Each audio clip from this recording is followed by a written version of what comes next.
पद्मनाभं सुरेशं विश्वाधारं गगनसदृशं मेघवर्णं शुभांगं लक्ष्मीकान्तं कमलनयनं योगिभिर्ध्यानगम्यं वन्दे विष्णुं भवभयहरं सर्वलोकैकनाथं यं ब्रह्मा वरुणेन्द्र रुद्रमरुतस्तुन्वन्ति दिव्यैस्तवैः वेदैः साङ्गपदक्रमोपनिषदैर्गायन्ति यं सामगाः ध्यानावस्थिततद्गतेन मनसा पश्यन्ति यं योगिनो यस्यान्तन्न विदुःसुरासुरगणा देवाय तस्मै नमः। ओम श्री परमात्मने नमः। नमस्कार सगळ्यांना, आवाज येतोय ना व्यवस्थित?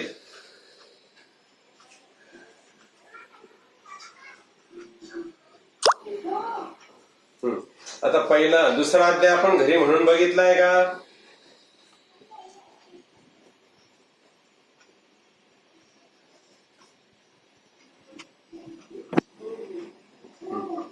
मग काय आपल्याला अडचण येत नाही ना कोणाला काही?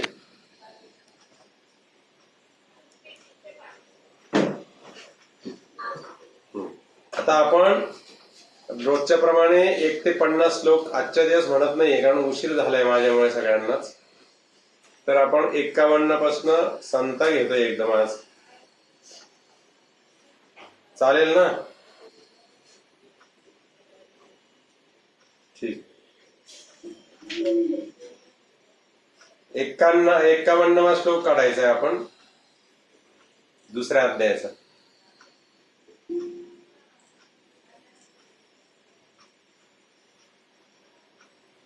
कर्मजं बुद्धियुक्ता हि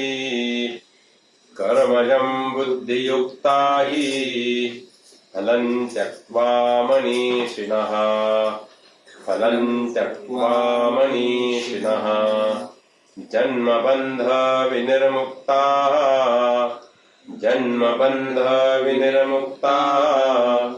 पदं गच्छन्त्यनामयम्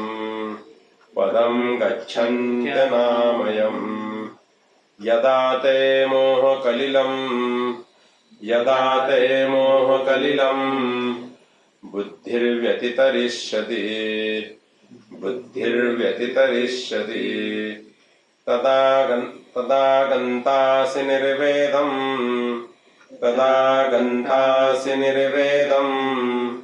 श्रोतव्यस्य सुतस्य च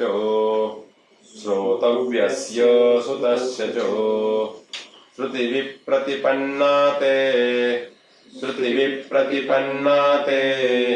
यथा स्थास्यति निश्चला समाधावचला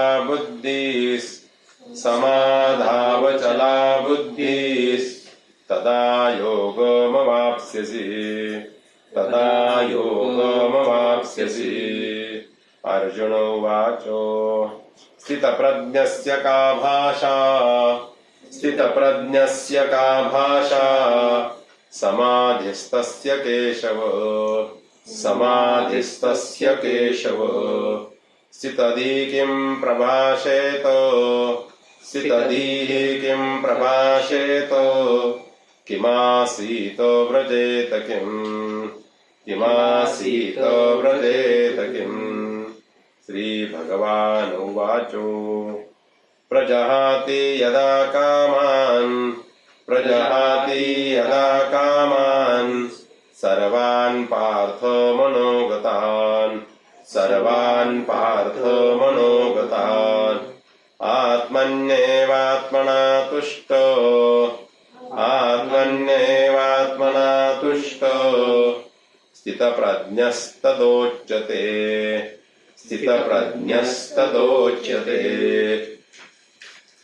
दुःखेष्वन् उद्विग्नमनाः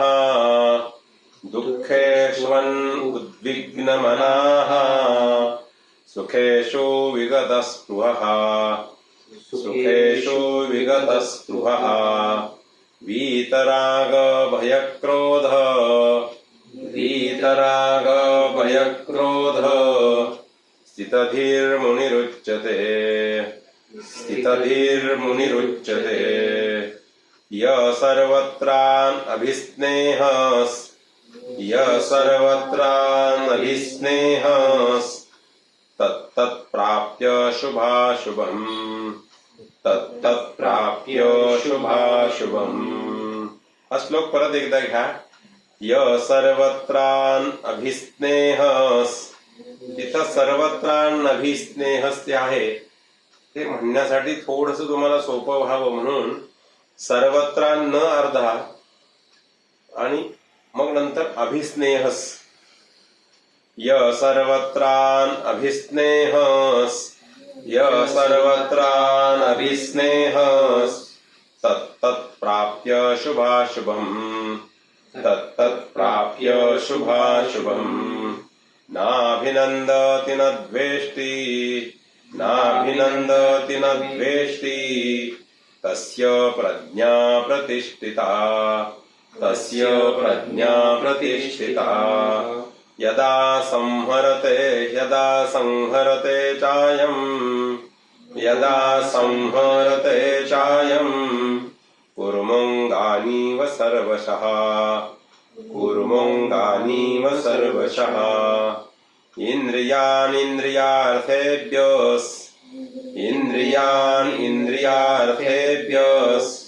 तस्य प्रज्ञा प्रतिष्ठिता तस्य प्रज्ञा प्रतिष्ठिता. विषया विनिवर्तन्ते निराहारस्य देहिनः रसवर्जं रसोप्यस्य परं दृष्ट्वा निवर्तते. यततो ह्यपि कौन्तेय पुरुषस्य विपश्चितः. इन्द्रियाणि प्रमाथीनि हरन्ति प्रसभं मनः. तानि सर्वाणि संयम्य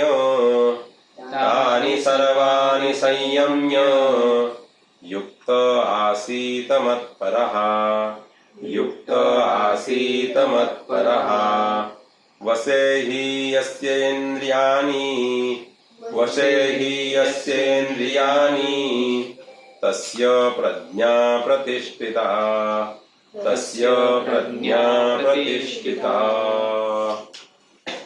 आपण 51 पासून 61 पर्यंत म्हणजे 11 श्लोक घेतलेले आहेत आज. कारण काय, हा अध्यायाचे 72 श्लोक आहेत पण 50 पर्यंत आलेला आहोत. 22 श्लोक शिल्लक राहिले. तर आज 11 आणि उद्या 11 असं करून उद्या आपला दुसरा अध्याय पूर्ण होईल. यामध्ये कुणाची काही अडचण असेल तर तुम्ही विचारू शकता. आपण अजून एकदा संता घेणार आहोत. संता घेतल्यावर तुम्हाला एकदा मी प्रश्न विचारतो, काही असेल शंका तर त्या विचारायच्या, नंतर मग आपण अर्थाकडे वळूया. 51वा श्लोक जो आहे तिथनं संथा घ्यायच्या आपण सगळ्यांनी परत. कर्मजं बुद्धियुक्ता हि फलं त्यक्त्वा मनीषिणः जन्मबन्ध विनिर्मुक्ताः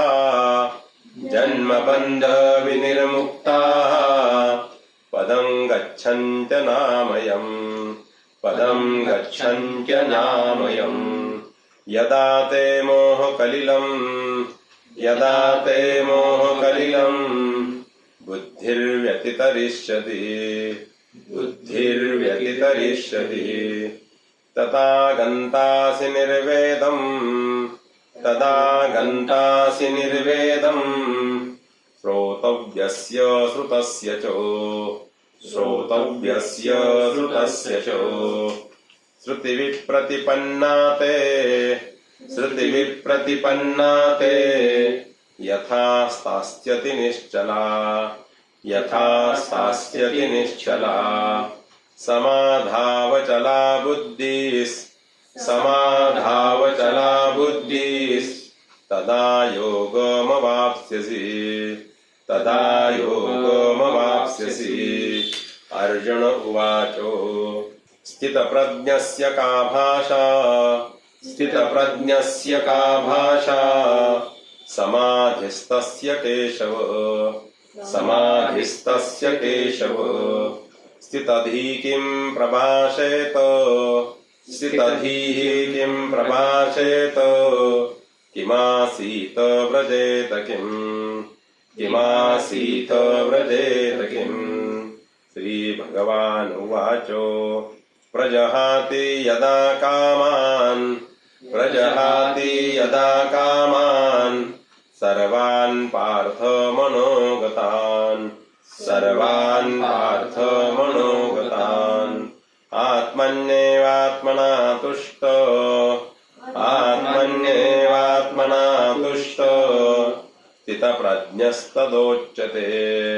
स्थितप्रज्ञस्तदोच्यते दुःखेष्वन्मुद्विग्नमनाः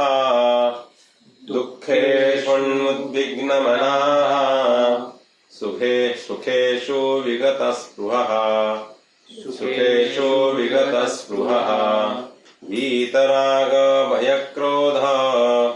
वीतरागभयक्रोध स्थितधीर्मुनिरुच्यते य सर्वत्रानभिस्नेहस् तत्तत्प्राप्य शुभाशुभम्।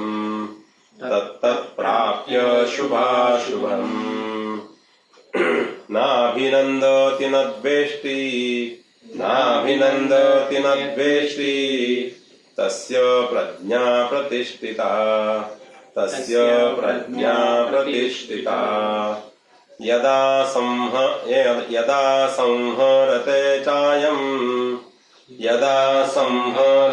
चायम् कुर्मङ्गानीव सर्वशः। इन्द्रियाणीन्द्रियार्थेभ्यस्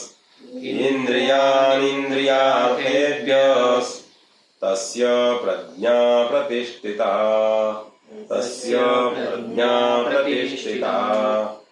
विषया विनिवर्तन्ते निराहारस्य देहिनः। रसवर्जं रसोप्यस्य परं दृष्ट्वा निवर्तते। यततो ह्यपि कौन्तेय पुरुषस्य विपश्चितः। इन्द्रियाणि प्रमाथीनि हरन्ति प्रसभं मनः। तानि सर्वाणि संयम्य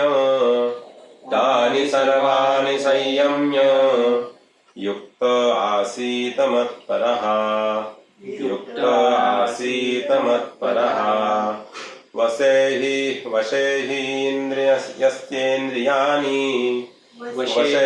यस्येन्द्रियाणि तस्य प्रज्ञा प्रतिष्ठिता।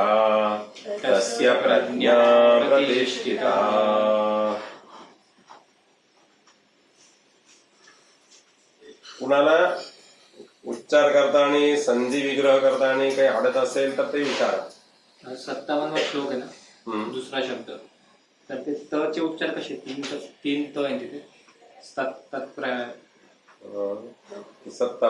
हा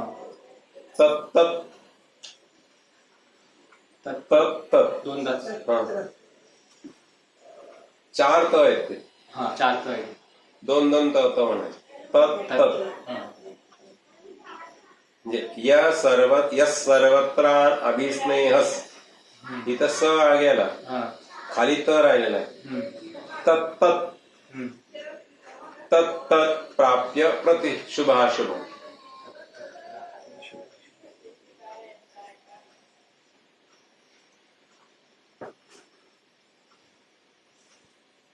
कुणाला काही अडतंय का?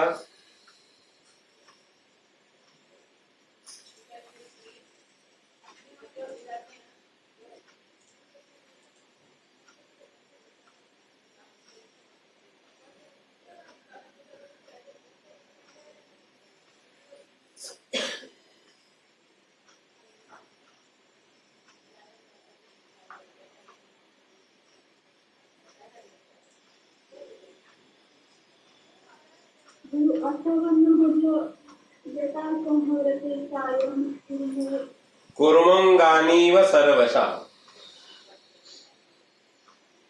कुर्मंगानीव सर्वशः.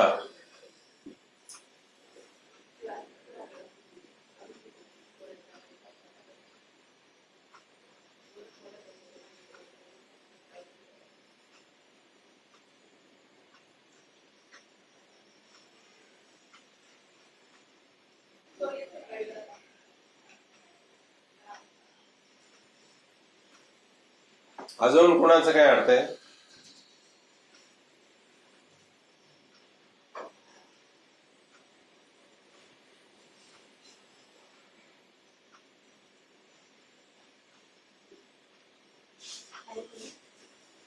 छप्पन कळीवर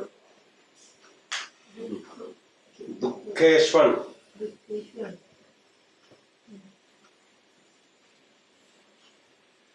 दुःखेश्वन उद्विग्नमनाः.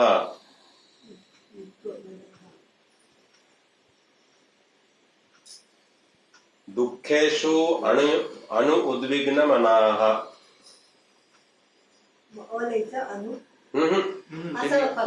सांगितलं फक्त. ते म्हणायला सोपं कसं आहे, ते न आहे ना त्याच्या खाली तुम्ही एक टिक मार्क करा. न ला उकार जो आहे ना, आता श षटकोणाचा आणि व जवळ श्व, त्याच्यावर पाहिजे तर तुम्ही न अर्धा लिहा, तुम्हाला सोपं पडेल. आणि न च्या खाली जी हे केले ना तुम्ही, जिथं उखळीचा ऊ लिहायचा, उद्विग्न, कारण पहिला उकार आहे म्हणून उखळीचा ऊ. दुसरा उकार असता तर उसाचा ऊ लिहिला असता.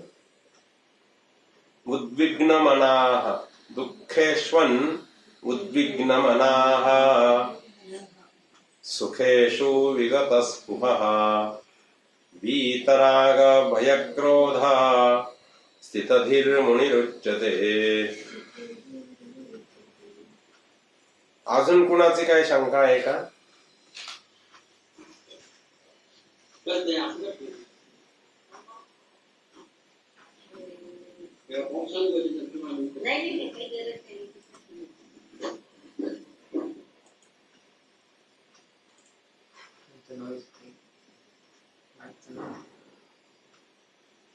कोणाला काही शंका नाहीये ना?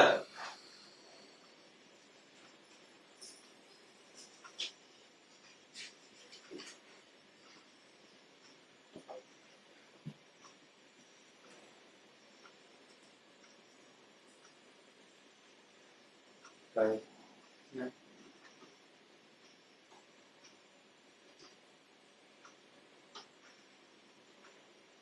सगळ्यांना व्यवस्थित आवाज आलाय का?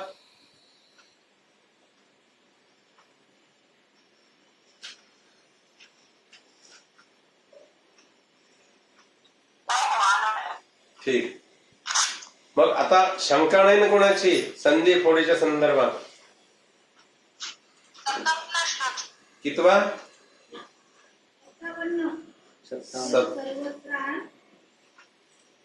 57. या सर्वत्रान अभिस्नेहस.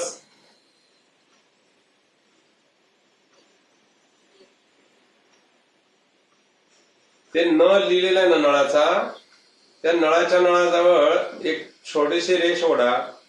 हे सर्वत्र जे आहे त्याच्यावर न अर्धा लिहा आणि न च्या तिथे खाली अभिस्नेहस.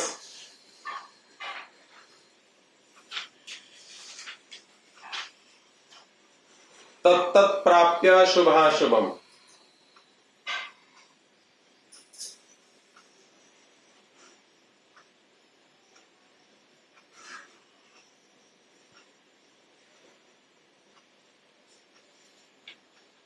अजून कोणाच्या काही शंका?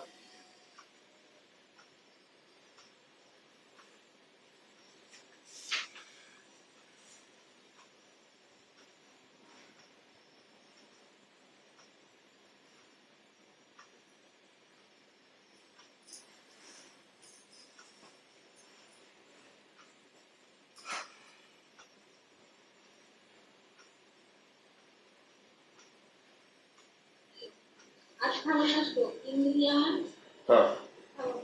इंद्रियान आणि इंद्रियार्थेभ्यस, इंद्रियानिंद्रिया असे जे सगळा पूर्ण शब्द आहे तो, तर त्या इंद्रियान न नळाचाच ठेवायचा, बाणाचाच ठेवायचा आहे.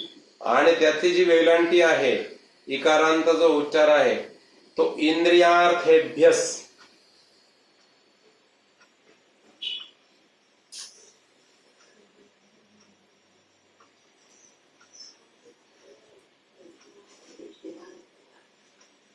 आलं का लक्षात?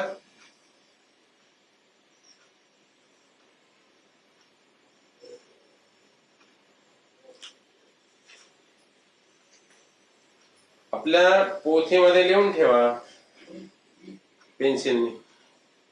इंद्रियाण इंद्रियार्थेभ्यस.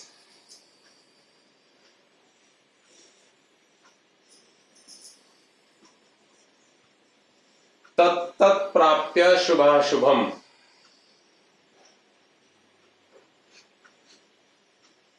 आणि तस्य प्रज्ञा प्रतिष्ठिता. हे जे दोन श्लोकांमध्ये जे अंतर आहे किंवा अडचण आहे ती तेवढं फक्त लक्षात आलं तुमच्या. एकदा दोनदा म्हणले की लक्षात येईल ते.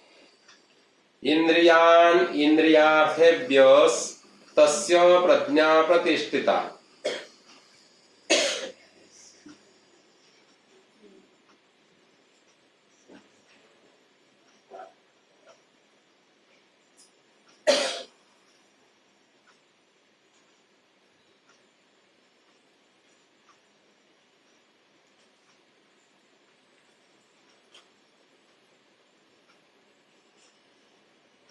अजून कोणाची काही शंका आहेत का?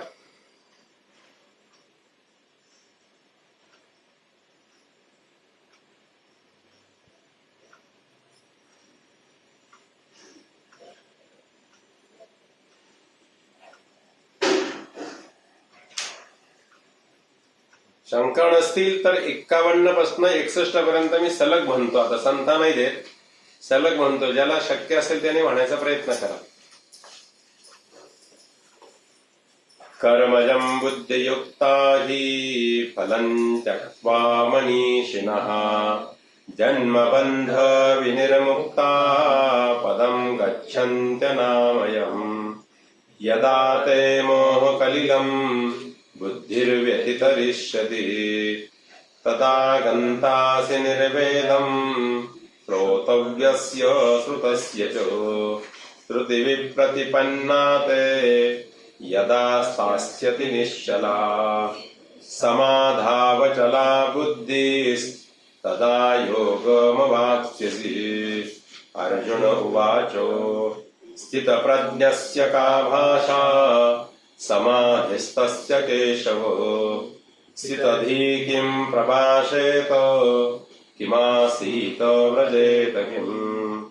श्रीभगवान् उवाच प्रजहाति यदा कामान् सर्वान् पार्थ मनोगतान् आत्मन्येवात्मना तुष्टो स्थितप्रज्ञस्तदोच्यते. दुःखेष्वन्मुद्विग्नमनाः सुखेषु विगतस्पृहः वीतरागभयक्रोधः स्थितधीर्मुनिरुच्यते.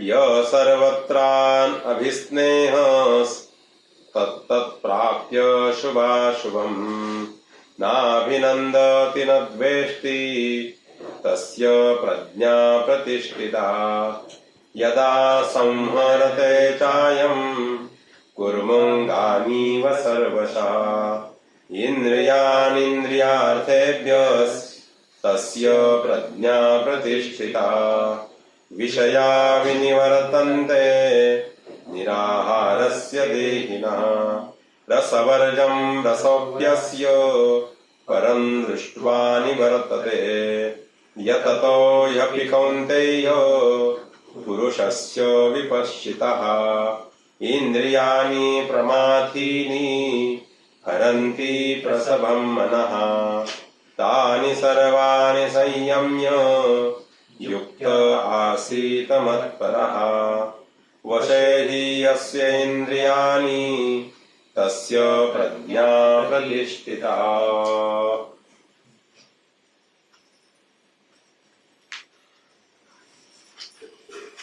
आता आपण अर्थाकडे बघू, म्हणजे अजून जास्ती लवकर आणि जास्ती खोलात संधी आपल्याला लक्षात येतील त्या श्लोकांमधल्या. भगवान काय म्हणलेले आहेत 50व्या श्लोकापर्यंत, तर बुद्धियुक्त जहातीह उभे सुकृत दुष्कृते तस्मात् योगाय युज्यस्व योग कर्मस कौशलम. म्हणजेच काय, हे अर्जुना, जो कोणी जीव, जो कोणी जीवात्मा समत्व बुद्धीने युक्त असलेला जो कोणी पुरुष, त्याची चित्तशुद्धी पण झालेली आहे, ज्ञानप्राप्तीही झालेली आहे, आणि या परंपरेने कर्मापासून होणारे पुण्य व पाप ही दोन्ही इथल्या इथेच टाकतो. त्याला कशाचाही लेप लागत नाही किंवा त्याला स्पर्श होत नाही, त्याचा परिणाम होत नाही त्याच्यावर झालेल्या, आणि ह्या गोष्टींचा परिणाम त्याच्यावर होत नाही. तो सदा सर्व काळ समत्व बुद्धीने आणि व्यवहार करत असतो, चित्तशुद्धी होते. समत्व बुद्धी म्हणजेच काय, अगदी साध्या भाषेत सांगायचं तर न्यायाधीशाच्या भूमिकेत जायचं आहे. कुणाचाही पक्ष घ्यायचा नाहीये, सगळं समभावाने बघायचं आहे. आणि चित्तशुद्धी झाली, समत्व बुद्धी ज्या वेळेस होते त्याच वेळेस चित्ताची शुद्धी होते. चित्ताची शुद्धी झाल्यानंतर ज्ञान प्राप्त होतं, आणि ते ज्ञान सदा सर्व काळ त्याचं चिंतन केलं की मग ते पक्व होतं. आणि मग मी करता आहे, मी हा भाव राहत नाही, मी भोगता आहे हा भाव राहत नाही. मग तो मी अकर्ता आहे, मी अभोक्ता आहे, मी नित्य आहे, मी निर्विकार आहे, असे हळूहळू आणि आत्मज्ञान व्हायला सुरुवात होते. आपण समर्थांनी केलेली रामरायाकडे जी प्रार्थना आहे त्यातली एक ओळ जर बघितली तर आपल्या लक्षात येईल काय सांगितलंय समर्थांनी, काय मागितलंय रामरायाला, की मजविन रामा दे रामा, मला माझ्यातला जो मी आहे ना त्याच्या विण तुझ्याकडे काही मागता आलं पाहिजे. म्हणजे माझ्या संदर्भातले, आणि आपला हा जो मी आहे ना हा मी संपत नाही. ज्या दिवशी ज्याचा मी संपेल ना तो मुक्त झाला, हो तो मुक्त झाला. एवढं मोठं 18,000 श्लोकांचं भागवत शुकमुनींनी राजा परीक्षितीच्या समोर सांगितलं. आपण सुरुवात जी केलेली आहे त्या सूत्ररूपांनी शुकमुनींनी राजा परीक्षितीला हे सांगितलं होतं, राजा आत्ता ह्या क्षणापासून, आजपासून नाही तर आत्ता ह्या क्षणापासून मी सांगतोय तेव्हापासून मी आणि माझे हे सगळं सोडून दे आणि तू आणि तुझे असे म्हणायला सुरुवात कर. मग तुला कुठल्याही प्रकारचे आणि त्या ठिकाणी बाधा होणार नाही, त्रास होणार नाही, कुठल्या प्रकारचा मनाच्या ठिकाणी असा ताण तणाव राहणार नाही राजा तुला. म्हणून काय म्हणलंय तर त्या ठिकाणी मी कोण आहे तर अकर्ता आहे, अभोक्ता आहे, नित्य आहे, निर्विकार आहे, अशा अर्थाचं आणि अशा आशयाचं ते ज्ञान आहे, त्यालाच आत्मज्ञान असं म्हटलं जातं. आणि ते झालं की त्यामुळे पाप आणि पुण्याचा क्षय होतो. पाप आणि पुण्याचा क्षय होतो ना, पापाचा विचार आहे ना पुण्याचा विचार आहे, नाही का. एका ठिकाणी असं म्हटलंय, नाही पुण्याची मोजणी नाही पापाची बोचणी, जी हे गंग उहाचे पाणी. आमचं जीवन कसं आहे तर गंगेच्या पाण्यासारखं असायला हवं आहे. आमचं जीवन हे गंगेच्या पाण्यासारखं, तिथं पापाचाही विचार नसायला पाहिजे, पुण्याचाही विचार नसायला हवा आहे. न पापाचा विचार करायचा आहे ना पुण्याचा. फार पाप झालं की आपण मनुष्य जो आहे तो नरकात जातो, आणि पुण्याचा संचय झाला की स्वर्गात इंद्राधिक राज्य प्राप्त होत आहे. पण देव कधी भेटतो? ना पापाचा विचार आहे ना पुण्याचा विचार आहे, त्यावेळेस देव भेटतो. बरं, देव त्यावेळेस भेटतो. म्हणून समत्व बुद्धी योगासाठी प्रयत्न करायचा आहे प्रत्येक जीवाने. अर्जुना, आणि तो अर्जुन पुढे असल्यामुळे अर्जुन सांगले, अर्जुना तू समत्व बुद्धीचा विचार दृढ कर, त्याच्यासाठी प्रयत्न कर. आपलं मन स्थिर करावं. कारण कर्त्याला पुण्य आणि पापांनी बद्ध करणे हा कर्मांचा जरी स्वभाव असला तरी समत्व बुद्धी योग हेच कर्मातील कुशलत्व आहे. आणि त्यामुळे कर्माचा स्वभाव बदलतो. आणि असा स्वभाव बदलून सोडणे हेच तर कर्मातलं कुशलता, कौशल्य किंवा विशेषत्व आहे. म्हणून तू समत्व बुद्धियुक्त हो, असं भगवंतांनी अर्जुनाला दिव्य अशा प्रकारचं ज्ञान देऊन आणि इथपर्यंत आणून सोडलेलं आहे. मग आता 51व्या श्लोकामध्ये भगवान काय म्हणलेले आहेत की कर्मजं बुद्धियुक्ता हि फलं त्यक्त्वा मनीषिणाः जन्मबंध विनिर्मुक्ताः पदं गच्छन्त नामयम्. बुद्धियुक्ता हि मनीषिणाः म्हणजे ज्ञानाने युक्त असलेले विद्वज्जन काय करतात तर कर्मजं फलं त्यक्त्वा, कर्मापासून उत्पन्न होणारं सुख किंवा दुःख रूपाचं जे फल असेल ना ते त्या ठिकाणी त्याचा त्याग करतात, ते सोडून देतात. ते सोडल्यामुळे काय होतं तर हे सोडल्यामुळे काय होत आहे आपोआप जन्म आणि बंधन, मृत्यूचं जे बंधन आहे ना, जन्मरूप बंधनाचं किंवा मरण्याची जी भीती आहे ना त्यापासून ते आपोआपच अनायशच मोकळे होऊन जातात. जन्मबंध विनिर्मुक्ता, जन्माचं जे बंधन आहे किंवा मृत्यूची जी भीती आहे आणि मृत्यूनंतर परत जन्म आहे, जन्मानंतर परत मृत्यू आहे, यातून ते आपोआप मोकळे होतात बाबा, निर्मुक्त होतात पूर्णपणे.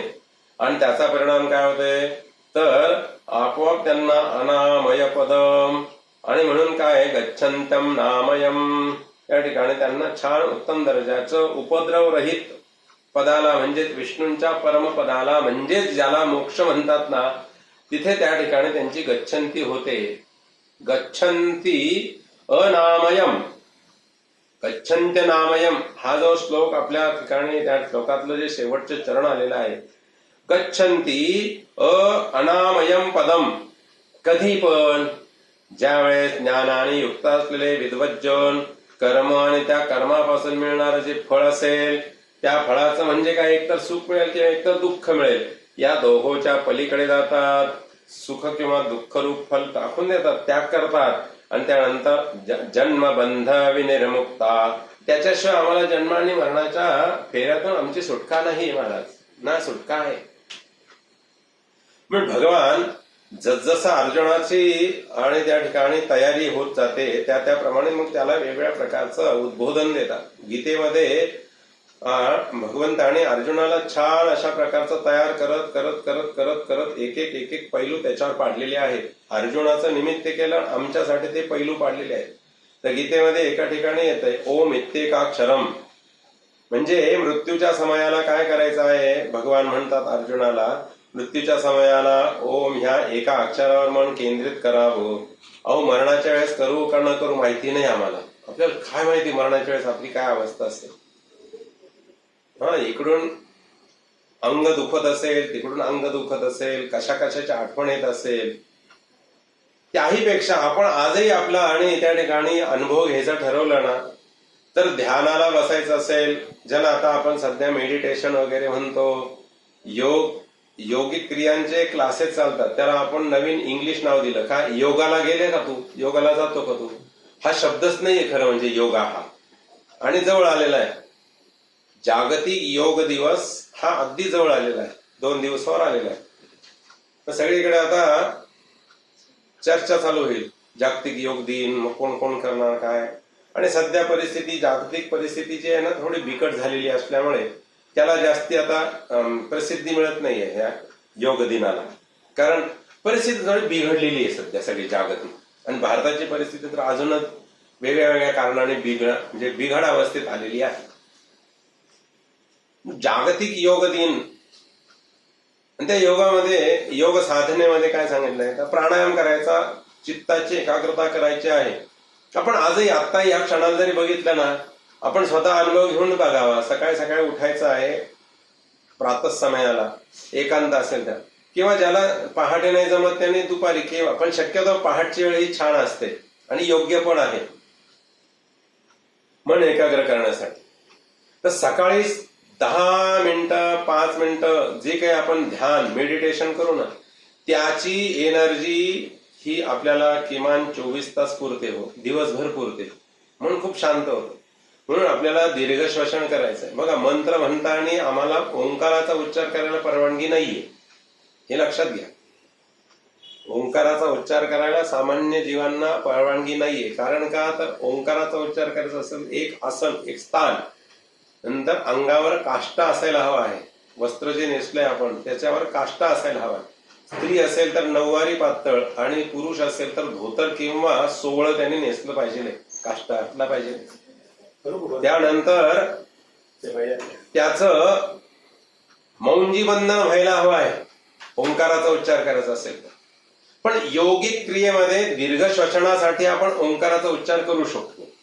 योगिक क्रिया ज्यावेळेस करायला सांगितलेल्या आहेत, दीर्घ श्वसन, मनाची एकाग्रता, तर आपण जसं भगवंतांनी अर्जुनाला एका ठिकाणी सांगितलं आहे गीतेमध्ये की ओम इत्येकाक्षरम, ओम ह्या एका अक्षरावर केंद्रित करावं. म्हणजे नासाग्र दृष्टी ठेवावी, नासाग्र दृष्टी ठेवायची आहे. आणि नासाग्र दृष्टी ठेवता दोन्ही डोळ्यांच्या मध्यावरती दृष्टी न्यायची आहे. दोन्ही डोळ्यांच्या आणि नाकाच्या मध्ये जे पोकळी आहे ना, तिथे दृष्टी न्यायची आहे. आणि तिथे दृष्टी नेऊन त्या दोन डोळ्यांच्या मध्ये जिथे आज्ञाचक्र आहे ना, षटचक्रापैकी जे आज्ञाचक्र आहे, त्या दोन डोळ्यांच्या मध्ये भ्रुवर मध्ये काय करायचं, तर ओम ह्या नावाचा आणि त्या ठिकाणी ध्यास धरायचा. हे असं करून बघा काही क्षणभर.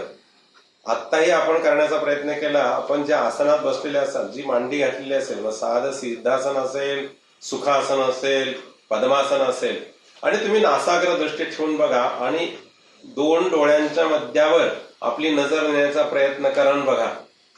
चेहऱ्यावर, आपल्या संपूर्ण शरीरावर ना एक खूप शीतलता, आनंद आल्याची अनुभूती होती. खूप हलकं फुलकं होतं. मग ज्ञानाने युक्त असलेले विद्वज्जन कर्मापासून उत्पन्न होणारं सुख किंवा दुःख हे टाकून ज्या वेळेस आणि जीवन जगायला सुरुवात करतात ना, ते आपोआप जन्माच्या बंधनापासून आणि मृत्यूच्या बंधनापासून आपोआप मुक्त होत होतात. आणि ते झाले की मग आपोआप तू जो प्रश्न विचारलेला आहे ना, तेव्हा जोपर्यंत ही स्थिती आहे ना, ज्यांनी कोणी हा अनुभव घेतला असेल आत्ता क्षणासाठी, कसं वाटलं आहे, असं वाटलं की काही नाहीच आहे या जगात, दुःख नाही, काही कष्ट नाही, काही नाही, काही नाही, माझ्या मागे क्या व्याधी आहेत, काय काही सगळं विसरायला होतं काही क्षणासाठी. आता हे क्षण जर वाढवले तर सदा सर्व काळ आपण विष्णूंच्या पदालाच, म्हणजेच त्या मोक्ष पदाला गच्छन्त्य अनामयम पदम, गच्छन्तं नाम गच्छन्त्य नामयम. म्हणजे काय, तर गच्छन्ती तो प्रत्येक जीव कुठे जातो, तर उपद्रव रहित पदाला, म्हणजे विष्णूच्या परम पदाला. गच्छन्ती म्हणजे जातो, प्राप्त होतो, निश्चितपणे प्राप्त होतो भगवान. देवादिकांचा देह हा इष्ट देह व पशवादिकांचा देह अनिष्ट देह आहे.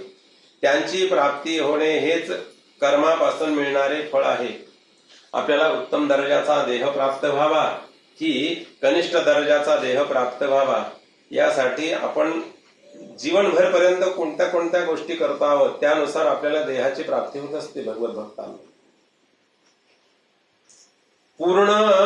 पूर्वोक्त समत्वबुद्धियुक्त पुरुष चित्तशुद्धीच्या द्वारा ज्ञानी होऊन ज्ञानाच्या बलाने त्याचा परित्याग करतात आणि बंधापासून आपल्याला आपोआप सोडून मुक्त होतात, विदेह मोक्षाला पात्र होतात.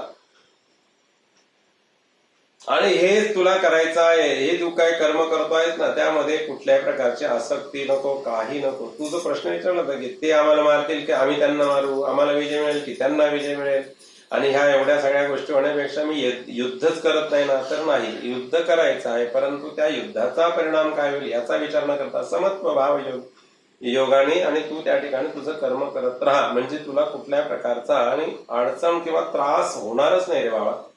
असं भगवान त्या ठिकाणी सांगतायत. योगा अनुष्ठानामुळे झालेली चित्तशुद्धी, तिच्यापासून होणारे हे ज्ञान केव्हा होते, केव्हा होईल हे ज्ञान? भगवान सांगतायत, यदा ते मोह कलिलम बुद्धिर्व्यतितरिष्यति तथा गंतासि निर्वेदम श्रोतव्यस्य श्रुतस्य च. यदा म्हणजे ज्यावेळी, ते बुद्धी म्हणजे तुझी बुद्धी, मोह कलिलम मोहरूपी मळास, व्यतितरिष्यति उल्लंघन करेल, उल्लंघन करेल. मोह आपल्याला होतोच होतो, सुरुवातीला मोह होतो. आपण काल एक उदाहरण बघितलं आहे. काय सुरुवातीला प्रलोभन आहे, नंतर प्रलोभन आहे का? नाही. जो मुलगा लहानपणी चॉकलेट मागतो, गोळी मागतो, 2-5 रुपये खेळण्याला खाऊ खायला म्हणून प्रलोभनाने आईकडे मागतो, वडिलांकडे मागतो, मोठ्या भावाकडे मागतो, तोच मुलगा एकदा 12वी झाला, FY, SY, TY आणि पुढच्या एक एक पदव्या त्या ठिकाणी एक एक पायऱ्या ओलांडत गेला की त्यानंतर तो मुलगा काही मागत नाही, संपून जाते त्याचं मागणं. का तर त्याला मोह हळूहळू नष्ट. तर ती याच्यात काय अर्थ आहे, त्याच्यात काय अर्थ आहे? त्याला खरं मर्म समजलं आहे की अभ्यास करणे, हुशार होणे, ती पदवी प्राप्त करून घेणे आणि त्या पदवीच्या जोरावर जगाचं कल्याण करण्यासाठी आपल्या ज्ञानाचा उपयोग करणे, हा एकमेव उद्दिष्ट आपल्या जीवनाचा व्हायला सुरुवात होते. एकमेव उद्दिष्ट आपल्या जीवनाचा व्हायला सुरुवात होते. आणि हे ज्या वेळेस व्हायला सुरुवात होते ना, त्यावेळेसच भगवान म्हटले, तर तोच काय करतोय, श्रोतव्यस्य श्रुतस्य च, तो श्रवण करण्यास योग्य, श्रवण केलेले शास्त्र आहे त्याच्या, आणि त्या ठिकाणी त्याला हा वैराग्यशील कडे वळवण्याकरता आणि कारणीभूत ठरतात. बरं, कारणीभूत ठरतात. यदा ते मोह कलिलम म्हणजे ज्यावेळेस तुझी बुद्धी मोहरूपी मला उल्लंघन करेल, सोडून देईल, त्याचा त्याग करेल, त्यावेळेस श्रवण करण्यासाठी तो जीव किंवा तू योग्य होशील. श्रवण केलेलं शास्त्राधिक आणि तुला वैराग्याकडे घेऊन जाण्याला कारणीभूत ठरेल, उपयोगी पडेल. आणि त्यावेळेस तू त्या आपोआप त्या वैराग्य वृत्तीला आणि आपोआप प्राप्त होशील. तुला वेगळं काहीच करावं लागणार, सहज होणारी गोष्ट आहे ती. त्याच्यासाठी वेगळं खूप काही आहे, कष्ट करावे लागतात किंवा काही आहे असं नाही. तर तो एक क्षण जो आहे ना, तेवढा टाळला, तेवढा क्षण टाळला की पुढे सगळा आनंद आहे, आनंद आहे. तो क्षण टाळेपर्यंत मात्र खूप कष्ट आहेत बघा, खूप कष्ट आहे. जशी आपल्याला एखादी जखम छोटीशी होते आणि चुकून ती जखमेवरची जी खपली आहे ना, ती काढताना, ओरबडून काढताना जेवढा त्रास किंवा तेवढ्या वेदना होतात ना, तेवढ्याच वेदना हा मोहाचा मळ अंगावरचा काढायला तेवढाच त्रास होतो. अंगावरचा साधा मळ काढायचा असेल सुद्धा आपल्याला त्रास होतो. अंगावरचा साधा मळ काढायचा असेल तरी त्रास होतो. जोपर्यंत आपल्या अंगावर मळ आहे ना, तोपर्यंत काय होतं, तर अंगाची आग झाल्याचा आणि घास होतो. असा अस्वस्थ, इनइझी असतो आपण अंगावर ज्यावेळेस मळ असतो. म्हणूनच आपण म्हणतो की नाही, कुठून दमून भागून आलो, खूप घाम झाला, आपण काय म्हणतो, एक 10 मिनिटात मी वॉश घेऊन येतो, फ्रेश होतो, मग तुमच्याशी बोलतो फ्रेश मध्ये. अशा अवस्थेत बोललो तर माझा मूड फ्रेश नसेल, माझी बॉडी पण फ्रेश नसेल, मी जरा एकदम फ्रेश होऊन जातो. तर फ्रेश होणं म्हणजेच हा मोहाचा मळ. साधा मळ जर एवढा त्रास देतो, मोहाचा मळ किती त्रास देईल. पण मोह किती प्रकारचे आहेत, खूप प्रकारचे मोह आहेत अर्जुन, खूप प्रकारचे मोह आहेत. आणि ते सगळे मोह जोपर्यंत आपल्यापासून दूर होत नाही, जसा आपल्या अंगावरचा मळ जोपर्यंत आपण काढून फेकून देत नाही. अहो एवढंच काय, पण स्नान झालेलं आहे आणि 2-3 दिवस घातलेला शर्ट जर परत घालायचा असेल किंवा ती साडी परत नेसायची असेल तर आपल्याला असं अनइझी होतं की नाही, सहजपणा वाटतो का आपल्याला? नाही, आपण म्हणतो ते मळके झालेले काढून टाकत, खूप असा डलनेस येतो. फ्रेश नवीन धुतलेले कपडे, स्वच्छ धुतलेले कपडे घाला आपण. त्याच्याने काय होतं, मनाला प्रसन्नता येते, हलका फुलकाने एकदम आल्हाददायकपणा वाटतो, आपला आत्मविश्वास वाटतो. अहो साधे कपडे बदलले, अंगावरचा साधा मळ काढला तर आपल्याला एवढा हलकेपणाने किंवा स्वच्छता वाटत असेल किंवा आपल्याला एकदम इझीनेस वाटत असेल तर का हो, मोहाचा क्षय झाला, किती इझीनेस वाटेल. कशामुळे त्रास होतो आम्हाला, कशामुळे त्रास होतो? याचं कसं होईल, त्याचं कसं होईल, याचं कसं होईल, माझं कसं होईल, त्याचं कसं होईल, हा सगळा विचार करता करता आणि त्याच्यातूनच आपण काय होतो, एकदम चिंताग्रस्त होऊन जातो. चिंताग्रस्त होऊन जातो. परंतु याच गोष्टींचा विचार करायला सोडण्याची कला ज्याला कुणाला आली ना, बस तो सुखी आहे, आनंदी आहे, अडचणच नाही त्याला काही. भगवान म्हटले बस हे ज्याला जमेल, जो जेव्हा शुद्ध होईल तेव्हा तो हे सगळं शास्त्राचं श्रोतव्य श्रुती या दोन्ही विषयी आपोआप त्या ठिकाणी ऐकायला आणि ते अंमलात आणायला सोपं पडेल रे. तो ह्या ठिकाणी अध्यात्मशास्त्राचा कंटाळा करणार नाही. कधी कधी ना आपण बघा, एक प्रवचनकार किंवा एखाद्या गोष्टीचा अर्थ सांगणारा एखादा जर पुराणिक बुवा किंवा एखादा कथेकरी किंवा आपण आता सुद्धा गीता शिकायला लागलो ना, कधी कधी असं वाटतं की बोर तर नाही झालं ना, आपल्याला डोक्यावर तर नाही चाललं. काही काही लोकांची भाषा असते, ते फार डोक्यावर गेलो, काही समजलंच नाही म्हणे आम्हाला. डोक्यावर जाणं म्हणजे काय आहे? आपण त्याच्यात रसच घेतलेला नाहीये. आपलं लक्ष दुसरीकडेच कुठेतरी, म्हणून आपल्याला ते जड वाटतंय. आपलं लक्ष दुसरीकडेच कुठेतरी आहे.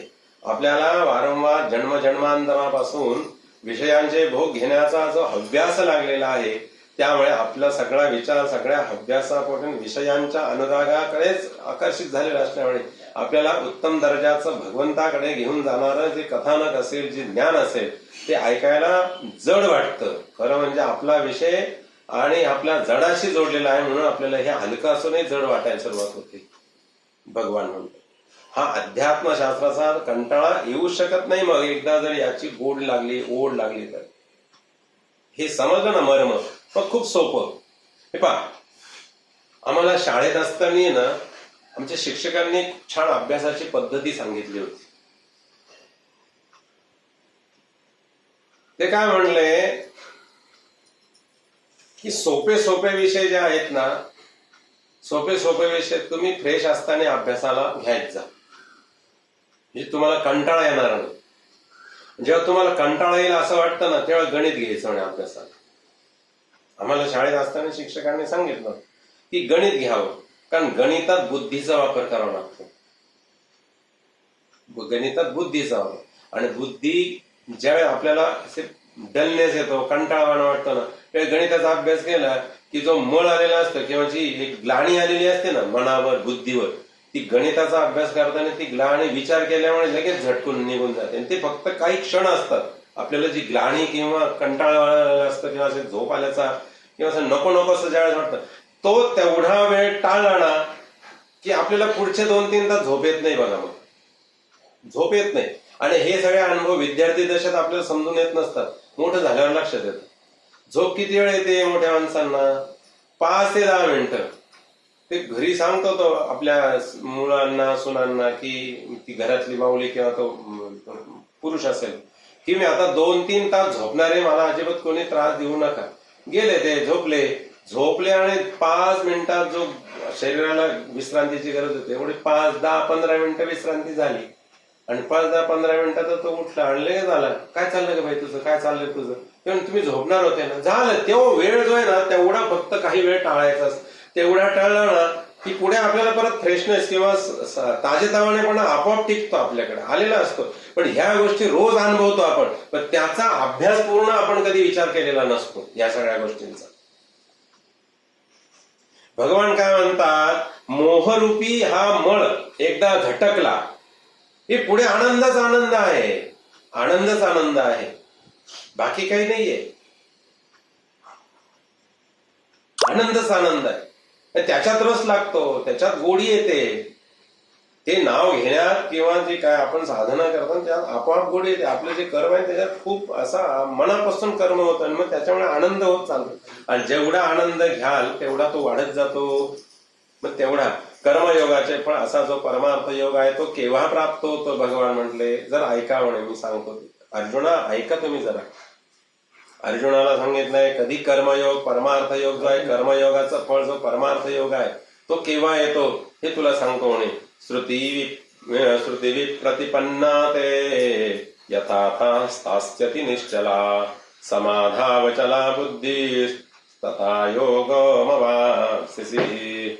श्रुती प्रतिपन्ना ते अनेक साध्य साधन संबंध दाखविणाऱ्या श्रवणाने विक्षिप्त झालेली आपली जी बुद्धी आहे, ते बुद्धी म्हणजे ती तुझी बुद्धी काय आहे, यदा निश्चला सती, जेव्हा विक्षेप रहित होऊन आणि काय होईल, अचल होईल, त्यातून विकल्प शून्य होईल, तेव्हा आणि समाधौ, मग त्यावेळेस तुला त्या ठिकाणी आत्म्याची काय आहे तर स्थापन होईल, स्थिर होईल आणि आपोआप तुला समाधी अवस्था येईल. मग त्या तिथून पुढे खऱ्या योगाला सुरुवात होते महाराज, तिथून पुढे खऱ्या योगाला सुरुवात होते. भगवान म्हणजे अनेक साध्य साधन संबंध दाखवणारे श्रवण केलेले आहे आपण खूप ठिकाणी. खूप खूप कुठलाही स्तोत्र घ्या, कोणाही देवाचं स्तोत्र घ्या, त्या स्तोत्राच्या फलश्रुतीमध्ये सांगितलेले आहे, हे वाचणारा आणि अमाप धन मिळवणारा होतो, अमाप ऐश्वर, कधी नष्ट न होणारा ऐश्वर प्राप्त करणारा होतो. त्याला मुलं संतती वगैरे जे काय असेल, संतती सुख मिळते, संपत्ती मिळते, ऐश्वर्य मिळतं, आरोग्य मिळतं. कुठल्याही कुठल्याही स्तोत्राच्या फलश्रुतीचे जे 2, 5, 10 श्लोक असतील ना, ते आपण त्या ठिकाणी काय करावं तर ते नीट बघावे डोळसपणे.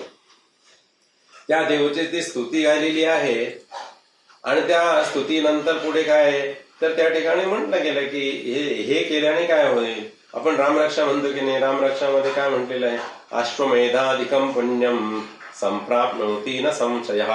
ही रामरक्षा किंवा रामाचं चिंतन केलं, अश्वमेधाचं यज्ञ केल्याचं पुण्य तुम्हाला मिळेल. अश्वमेधाधिकम पुण्य संप्राप्नोति न संशयः, निश्चितपणे प्राप्त होईल अश्वमेधाधिकांचं पुण्य. परंतु केव्हा होईल माहितीये, जेव्हा ती रामरक्षा म्हणताना प्रत्येक अक्षरावर आपलं प्रेम जडेल त्यावेळेस. नाही तर पाठ आहे, सगळं लक्ष इकडे तिकडे आहे, कुठला श्लोक कुठे म्हटला, कुठला श्लोक कुठे म्हटला काही लक्षात नाही, कुठेतरी काहीतरी करून झाले एकदा. आहे तरी किती श्लोक रामरक्षाचे, फक्त 38 श्लोक आहेत, अवघे 38 श्लोक आहेत. आणि रामरक्षेमध्ये किती ताकद आहे, किती ताकद आहे. नुसतं राम या नावात किती ताकद आहे. तर भगवान शिवजी तर म्हणतात, श्रीराम राम रामेति रमे रामे मनोरमे सहस्त्रनाम तत्पुल्यम राम नाम वरानने. हा विष्णूंच्या 1000 नावामध्ये जी ताकद आहे ना, ती फक्त राम ह्या एका शब्दात ताकद आहे, 2 अक्षरामध्ये ताकद आहे. तेवढी रामात एवढी ताकद आहे, रामाला सुद्धा माहिती नाही आपल्या नावात किती ताकद आहे. सेतू बंधन करायचं ज्यावेळेस होतं ना, त्यावेळेस राम म्हटले की वानर किती दमतील, किती थकतील, किती लांब सेतू बांधायचा आहे, मी थोडी मदत केली तर लवकर होईल काम, नाही का. प्रत्येकाने मदत करायला हवी. नुसतं घरातल्या आणि छोट्या छोट्या माणसांना आणि हुकूम सोडून नाही चालत. कधी कधी मोठ्या माणसाने सुद्धा हातभार लावावं कामाला, पटकन पटकन काम होतं. दुसरी गोष्ट अशी आहे, मोठा काम करायला लागला की लहानाची इच्छा नसली तरी त्याला काम करावं लागतं, काम लवकर होतं. राम म्हटले आपण नुसतं बसून राहून कसं होईल, पण राम म्हटले की सगळ्यांच्या समोर मी काम करायला लागलो तर मला कोणी काम करू देणार नाही. म्हणून राम एकटे उठले. हनुमंत एक क्षणही सोडत नाही ह्या रामरायाला. रामाने नेलं आणि त्या ठिकाणी स्वतः गेले, सगळीकडे गेले, सगळे सामसूम झोपलेले, सगळे कोणी आता जागा न्यायची खात्री पटली आणि म्हणले मी जरा सेतू बांधून रात्रीची मदत करतो, काही तेवढे 2-5 फूट पुढे सरकला तर लवकर आपलं बांधण होईल आणि वानराने तरी किती काम करायचं. म्हणून त्यांनी 2-4 मोठे मोठे असे आणि छान अश्म जे आहेत, गोटे जे आहेत दगडाचे, ते आणले, जवळ घेऊन आले. हनुमंतराय म्हणतात काय रामाला सुचलं हे बुद्धी, काय करतात ते माझे प्रभू. हनुमंत गपचूप बघत होते, बघू दे म्हणे काय करतात माझे प्रभू. त्यांनी तो दगड सगळे गोळा केले आणि त्या जिथपर्यंत सेतू बांधले तिथून पुढे पुढे पुढे नाही, जिथे पाणी आहे नुसतं तिथे सेतू बांधले नाही तिथपर्यंत घेऊन गेले. आणि काय केलं, हातात धरला तो गोटा आणि त्या पाण्यात सोडला. पाण्यात सोडल्यावर काय झालं, गडगड गडगड आवाज आला आणि गोटा खाली गेला समुद्राच्या तळाशी. रामराय म्हणजे आश्चर्यचकित होऊन बघत राहिले, काय प्रकार आहे म्हणे, का बरं खाली गेला. हनुमंताने टाळी वाजवली, रामराया तुम्ही टाकलेला गोटा खाली गेला. आणि मग रामाने मागे वळून बघितलं, म्हणे तू कधी आला, म्हणे केव्हापासूनच आहे, कधीच सोडू शकत नाही म्हणे तुम्हाला मी, कधीच सोडू शकत नाही. एवढी श्रद्धा एवढी भक्ती आहे आमच्या देवावर. एक क्षणासाठी सुद्धा देवाला सोडायचं नाही, विसरायचं नाही, एका क्षणासाठी सुद्धा. जली काष्टी पाषाणी जिथे जिथे जाईल तिथे तिथे स्मशानात हो रतिशय्येच्या वेळी सुद्धा आणि प्रभूला विसरायचं नाही, कधीच कुठेच विसरायचं नाही देवाला. आणि देवाचं नावात एवढी ताकद आहे की आपण ते कुठेही घेऊ शकतो, काही मर्यादा नाही आहे त्या नामाला देवाच्या. काय झालं? काय नाही म्हणे. का खाली गेला असेल बरं दगड? राम विचार करू लागले. हनुमंत म्हणले तुमच्या लक्षात नाही आलं का? म्हणे नाही. ज्या दगडावर राम लिहिलेला नाही ना तो दगड तरत नाही म्हणे, तर बुडतो. आणि ज्या दगडावर राम लिहिला गेला ना तो दगड तरतो. म्हणजे नाना प्रकारचे साधन साध्य हे ऐकून मानवाची बुद्धी कशी झाली? विक्षिप्त होऊन गेली. विक्षिप्त झाली मानवाची बुद्धी. मग आपण काय करतो? क्षणात हे करू का, क्षणात ते करू का, त्याच्याने लवकर होईल का? आपण काय करतो तर देवीची आधी गणपतीची उपासना चालू केली. गणपती प्रसन्न होण्याची वेळ आली, म्हणले गणपती नाही प्रसन्न होत, मग देवी लवकर प्रसन्न होती, देवीची उपासना चालू केली. देवी प्रसन्न होण्याची वेळ आली, म्हणजे देवी पण प्रसन्न होईना. आता काय करायचं? नाही म्हणे आपण महादेवाची उपासना करू. महादेव प्रसन्न होण्याची वेळ आली, महादेव दिला सोडून, आणि मग म्हणे आता काय करायचं? कृष्णाची उपासना करू. कृष्णाची उपासना केली, तो प्रसन्न होण्याची वेळ आली, आणि मग दुसराच कुठला तरी देव धरला. कुठला तरी देव, पुन्हा एका देवाचं नाव घ्या, आणि आपण काय करतो? सगळीकडे हिंडत बसतो आणि एका ठिकाणी कुठे आपली चित्ताची योग काय करत नाही. तर कुठलाही देव असू दे, कुठलाही देव असू दे, तत्व एकच आहे, नाव वेगळे आहेत. तत्व एकच आहे, नाम वेगळं आहे, नाम भिन्न. आणि आपली बुद्धी ही अशा प्रकारे खूप काही साधन साध्य संबंध दाखवणारा श्रवण केलेला आहे ना, त्याच्यामुळे विक्षिप्त झालेले आहे. एक साधा आणि सुटसुटीत उदाहरण घेतलं तर लवकर लक्षात येईल भगवंताचं म्हणणं काय आहे.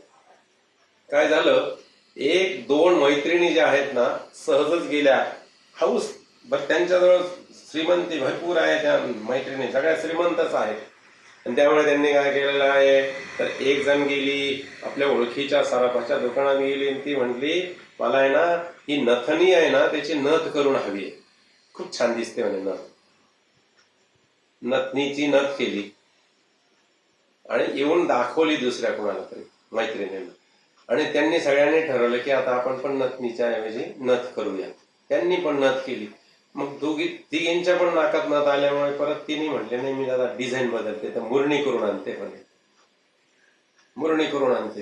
हिने मुरणी केली, सगळ्यांच्या नाकात नथ होती त्याच्यामुळे वेगळं पण काय नाही. हिने मुरणी केली तर तिला वाटलं मी पण मुरणी करावी, सगळ्यांनी परत मुरणी केली. सुख कशात आहे खरं? नथनीत आहे, नथीत आहे की मुरणीत आहे? कशात आहे सुख? मानल त्याच्यात आहे ना सुख. विक्षिप्त झाली बुद्धी. हे केलं की मला चांगलं वाटेल, ते केलं की मला चांगलं वाटेल, ते केलं की मला चांगलं वाटेल. विकल्प शून्य ज्यावेळेस होतो ना माणसाचं मन, की अमुक एक असलं तर मला सुख मिळेल, नाही. अमुक एक केलं तर मला सुख मिळेल, नाही.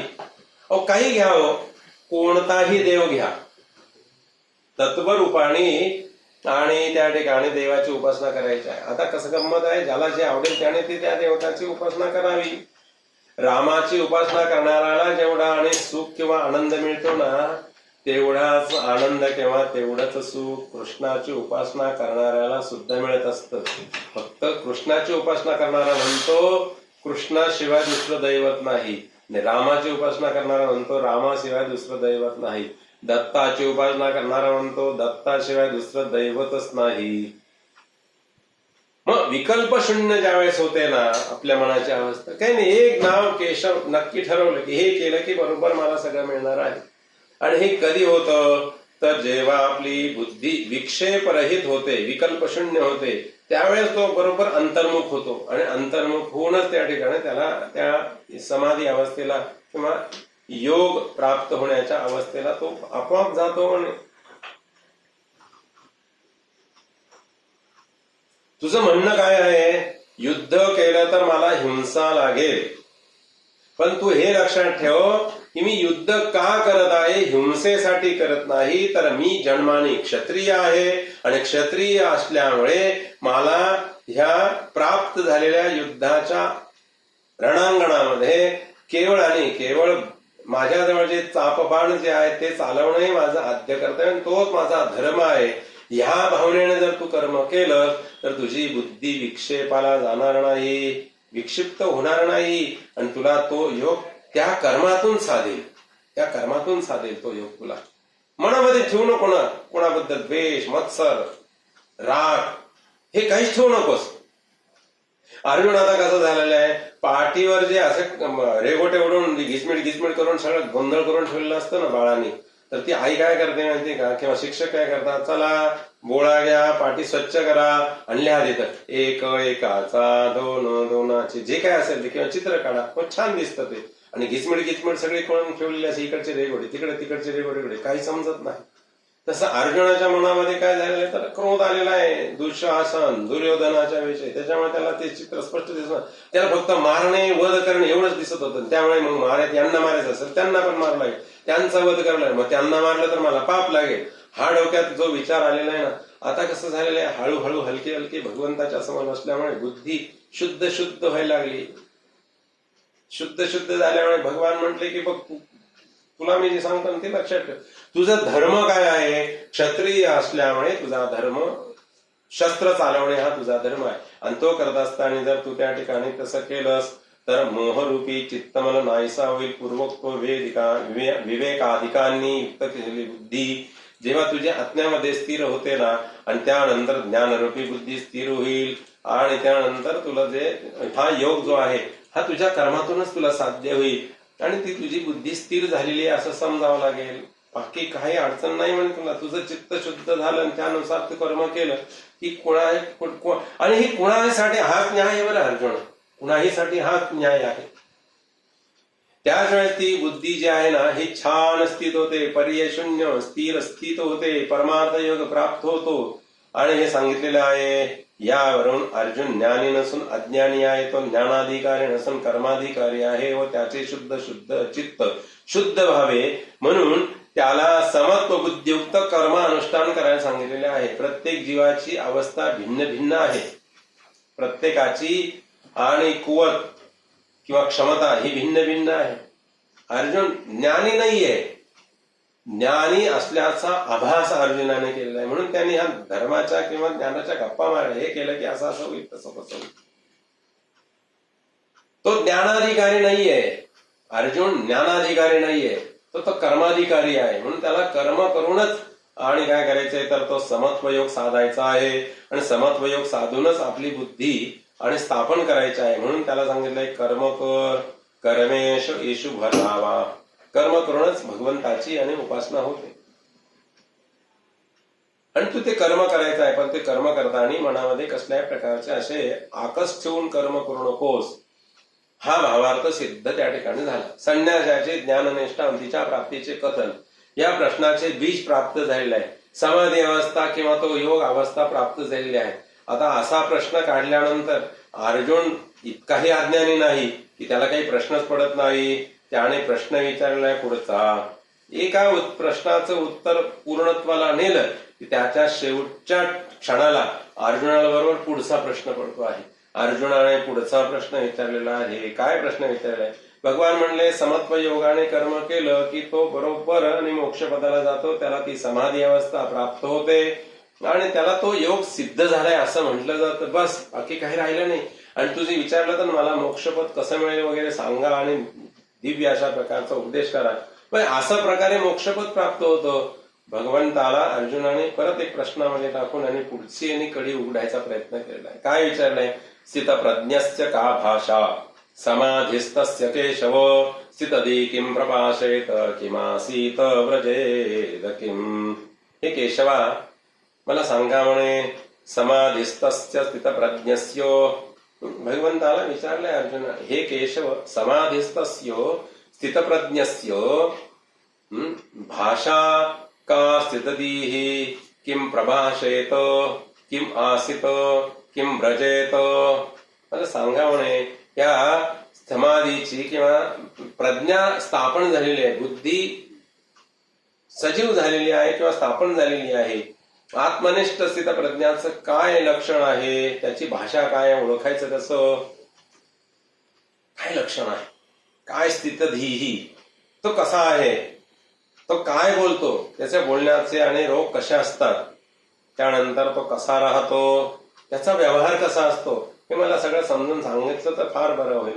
म्हणजे कसं ओळखायचं की हा मनुष्य स्थित प्रज्ञा आहे किंवा त्याच्याकडे प्रज्ञा स्थित झालेली आहे. ही बुद्धी जी तुम्ही सांगितली ना, समत्व योग बुद्धी चित्ताची शुद्धता झाली, चित्ताची शुद्धता झाल्यानं ज्ञान संपन्न झाला, ज्ञान संपन्न झाल्यानं ते कार्यरत झालं आणि तो सुख दुःख या सगळ्यांच्या पलीकडे जाऊन आणि त्या योग साधनेला किंवा समाधी अवस्थेला जाण्याचा अधिकारी बनणं. हे कसं ओळखायचं, काय लक्षणं काय आहेत म्हणे त्याची सांगा जरा मला, की कसं ओळखायचं. मग माझ्यात ती लक्षणं आली म्हणजे समजेल की मी त्या अवस्थेला आलेलो आहे. किंवा समोरचा असेल तर ते कसं ओळखायचं मला समजून सांगाल का जरा म्हणे. भगवान वाचो, भगवान म्हटले आहेत, प्रजहाती यदा कामान सर्वान पार्थ मनोगतान आत्मन्येवात्मना तुष्ट स्थितप्रज्ञस्तदोच्यते. भगवान म्हटलेले आहेत, अरे अर्जुन ऐक म्हणे, पार्थ ऐक हा, हे पार्थ यदा मनोगतान सर्वान कामान प्रजहाती आत्मनि एव आत्मना तुष्टाः तदा स्थितप्रज्ञः उच्यते.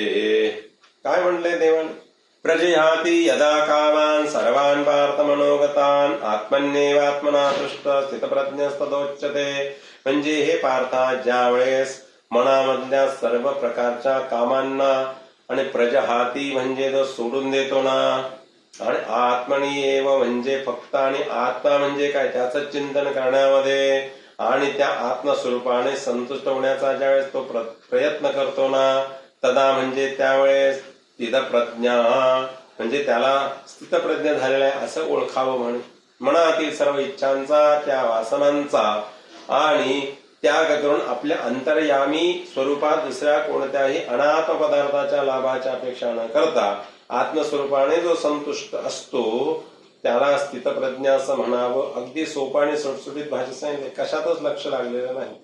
आता मुमुक्षुचं दुसरं लक्षण काय आहे, ह्या विद्वानांचं दुसरं लक्षण काय आहे, दुःखेष्वण उद्विग्न मनाः सुखेषु विगतस्पृहा वीतराग भय क्रोधा स्थितधीर्मुनिरुच्यते. जीवनामध्ये दुःख प्राप्त होत नाही असं नाही, प्रत्येकाला प्राप्त होतं. प्रत्येकाला जीव आहे म्हटल्यानंतर त्याला दुःख आणि सुख ह्या दोन्हीही गोष्टी प्राप्त होतात. फक्त काही लोकांच्याकडे धैर्य असतं आणि जरी आपल्याला दुःख प्राप्त झालं, आपला अपमान झाला किंवा अजूनही अन्य प्रकारचे व्यवहार आपल्याशी झाले तर सामान्य माणसाची चिडचिड होते आणि जो स्थितप्रज्ञ आहे तो सहज हसून हसून त्या ठिकाणी काय करतो तर सहज घेतो ती गोष्ट. तो भगवत भक्तांनो, आपल्याला एक गोष्ट माहितीये भागवतातली. चित्रकेतू नावाचा आणि कुणी साधक होता, राजा होता, त्याला आणि एक साधना मिळाली होती. नारद आणि अंगिरा मुनींनी त्याला उपदेश दिला होता, पण त्यापूर्वी त्याच्या मनात एक भाव होता आणि त्या चित्रकेतूला मूलबाळ नव्हतं. कृतद्युती इत्यादी हजारो राण्या त्यांनी मूल होण्यासाठी एकानंतर दुसरी, दुसरी नंतर तिसरी, तिसरी नंतर चौथी असा करता करता 1, 2, 3 नाही तर 1000 स्त्रियांबरोबर त्याने विवाहबद्धपणा होण्याचं ठरवलं किंवा झाला, परंतु एकाही राणीला एकदाही मुलगा झाला नाही. एवढं सगळं खटाटोप करूनही मग नारद मुनी, अंगिरा मुनी त्याच्याकडे आले, त्यांना उपदेश देणं, बस आता झालं की संसार इतका केला, आता काही प्राप्त नाही होतं, ते या संसारातून मुक्त होण्याचा मार्ग. परंतु त्याच्या मनामध्ये एकच भाव, मला अजून मुलगा झाला नाही, मग कसं काय, म्हणजे आसक्त आहे संसाराला. म्हणून त्यांनी त्या ठिकाणी त्याच्याकडनं कामेष्टी यज्ञ करायला, पुत्र कामेष्टी यज्ञ. त्यातून आणि जे कामेष्टीचं जे यज्ञाचं अवशिष्ट ते जे द्रव्य आहे ते प्रत्यक्ष अग्निनारायणाने आणून त्याच्या स्वाधीन केलेलं आहे कामेष्टी यज्ञानंतर. आणि सांगितलं, जा तुझ्या प्रधान राणीला खाऊ घाल, तिला मुलगा होईल. कृतज्ञतीला तो खाऊ घातला, तिला मुलगा झाला. बाकीच्या राण्यांना ईर्ष्या झाली, त्यांनी त्या बाळावर थोडासा मोठा झाल्यानंतर विषाचा प्रयोग केला आणि तो विषाचा प्रयोग करून ते बाळ चिरकाल निद्रा करण्यासाठी झोपी गेलेलं. दाई जाते, ते रडतं, ते बाळ हलतच नाही म्हणून ती दाईने हंबरडा फोडला. दाईने राणीला सांगितलं, राणीने राजाला सांगितलं. सगळे दुःखी झाले, कसे झाले, ज्यांनी विषाचा प्रयोग केला तेही तिथं आले आणि त्याही राण्या रडू लागल्या, रोदन करू लागल्या. तेवढ्यात अंगिरा आणि नारद मुनी परत आले. म्हणे कशासाठी रडतो, म्हणे मुलगा गेला म्हणून रडतो. म्हणे मुलगा आणि तुझा संबंध सदा सर्व काळ असाच टिकलेला होता का, ज्ञान द्यायला सुरुवात केली आणि त्याला योग सामर्थ्याच्या साह्याने अवकाशामध्ये त्या मुलाचा 25 जन्मांचा इतिहास इतिवृत्तांत दाखविला. तो मुलगा म्हणताय, बाबा रडू नका, की या जन्मात तुमचा मुलगा नाही तर याच्या आधीच्या 25 जन्मात सुद्धा आपला संबंध आला, त्यावेळेस कोणी कुणाचा मुलगा, कोणी कुणाचा पिता, काही आता या जन्मात आपल्याला लक्षात नाहीये. तुम्ही हे सोडून द्या आणि हे दुःख सोडून द्या. आणि त्याचे डोळे उघडले. नारदांनी सांगितलं, अंगिरा म्हणून सांगितलं, बघ दिसतोय ना मुलगा? हो म्हणे दिसतो. मग कशासाठी? किती जन्माचा, किती दुःख करणार, काय काय करणार आहेस तू? बस त्याचं मन त्यातनं मग त्या ठिकाणी ही अवस्था त्याची त्याच्यातून बाहेर पडण्याची झाली. तो म्हणलं मला उपदेश द्या. अंगिरा मुनी आणि नारद मुनी म्हणतात, अरे हे हा उपदेश देण्यासाठी 2 वर्षापूर्वी चालू होतो, पण त्यावेळेस तुझ्या मनात भाव नव्हता की मला ह्या संसाराच्या राहाडगाड्यातून पलीकडे जायचं आहे. तुझ्या मनात भावना, इच्छा होती की मला मूळ जोपर्यंत होत नाही तोपर्यंत माझी सुटका नाही. झालं, मुलांनी काय मिळालं? सुख मिळालं की दुःख मिळालं. मग त्याला सांगितलं, बस आता हे 13 दिवस झाले, याचा अवधूत कर्म झालं की तुला उपदेश देतो. दिला उपदेश आणि सांगितलं त्याला की तू काय करशील, या मना जपाचा, आणि त्यावेळेस तू मात्रा जेवढ्या वाढवशील तेवढ्याच तुला 8व्या दिवशी संकर्षण देवाचं दर्शन होईल आणि गंधर्वादिकांसारखा तू हवेमध्ये विचरण करू लागशील, असं विचरण करू लागशील. त्याप्रमाणे खरंच झालं. मनपूर्वक जप केला आणि त्याचा अनुभव त्याला आला. आपण ही कथा ऐकली की आपल्याला पण प्रश्न पडतो, का आम्ही तर 25 वर्ष झाली जप करतोय, काहीच अनुभव नाही, कसा करतो जप आम्ही? जप कसा करतो आम्ही? तर त्या जपाच्या अक्षरांकडे लक्ष नाही, मनाकडे लक्ष नाही. आमची तर गंमत अशी आहे, काय करा, ती गोमुखी मध्ये घातलेली माळ दोन्ही बोटां 3 बोटांच्या मध्ये जी धरली नाही, ह्या 3 बोटांमध्ये माळ धरायची, आणि ती माळी कधी गळून पडला आणि कधी डुकली अशी लागली, समजलंच नाही आम्हाला. आणि सांगितलं की आम्ही जप करतोय. पोथी समोर आहे, पोथी समोर आहे, परंतु मध्येच असा डुकला, कधी लागला समजलंच नाही. कोणता श्लोक चालला होता कोणाच ठाऊक. जे पान उघडं असेल तिथून जाऊ दे, आपण ह्या पहिल्या श्लोकापासून सुरुवात करू, जाऊ दे काय झालं असेल. आणि आपण सांगत नाही उघड पण ह्या गोष्टी झाल्या साधन की माझ्याकडून असं झालं. आपल्याला तो अपमान वाटतो. व्हायला नाही पाहिजे तसं, म्हणजे खरं तसं व्हायला नको, म्हणजेच कुठेतरी आपलं काहीतरी चुकत आहे, काहीतरी चुकतंय आपलं, म्हणून असं होतं.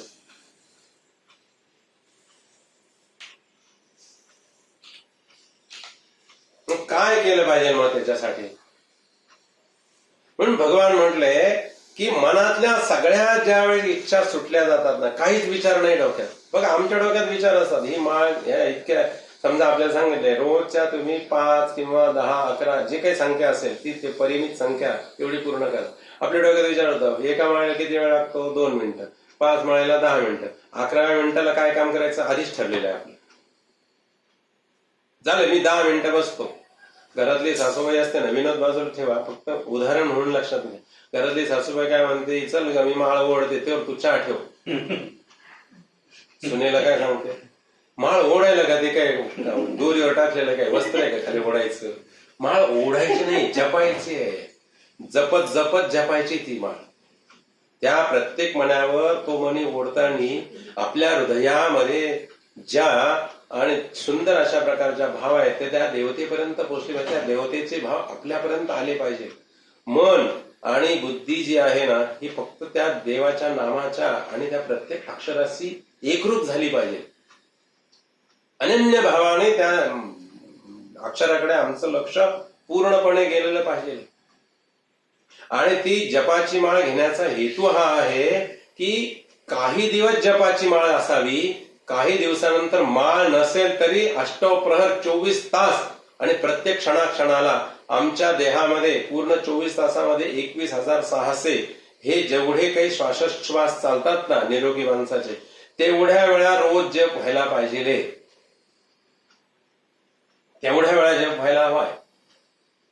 एकही क्षण आमचा ज्या स्मरणाशिवाय जायला नकोय. आमच्या जीवनात एकही क्षण जायला नको आहे. कधी होईल? जेव्हा आपल्या मनातल्या सगळ्या प्रकारच्या कामना, सगळ्या प्रकारच्या इच्छा आकांक्षा सगळ्या समूळ नष्ट होतात ना, त्यावेळेस ही अवस्था प्राप्त होते. बरं, आणि फक्त तो आत्म्याचाच विचार करतो, आत्मरूपाने संतुष्ट झालेला असतो आणि त्याला स्थितप्रज्ञ म्हणायचंय. त्याच्या चेहऱ्यावर एक वेगळ्या प्रकारचं हास्य असतं, त्याच्या चेहऱ्यावर एक वेगळ्या प्रकारचा तेजपुंजता असते. सगळ्या वासनांचा त्याग झालेला आहे, त्याच्या काही शिल्लक नाही. मनातल्या सर्व इच्छांचा आणि काय झालं तर त्याग झालेला आहे. हे लक्षण आहे. आणि दुसरं काय लक्षण आहे तर दुःखेषु उद्विग्न मनाः सुखेषु विगतस्पृहः. आध्यात्मिक दुःख प्राप्त होत नाही का? नक्की होतात, परंतु त्या दुःखाचा तो कुठेही आणि गवगवा करत नाही, उद्विग्न होत नाही, डेस्परेट होत नाही कधीच, शांत असतो. दुःख झालं की तरी दुःख झालं ना, जाईल निघून, आत्ता काही क्षणात जाईल निघून, त्याच्याकडे लक्ष द्यायचं नाही. लक्ष नाही दिलं की तो बरोबर बाजूला होऊन जातो, दुखणं सुद्धा बाहेर जातं.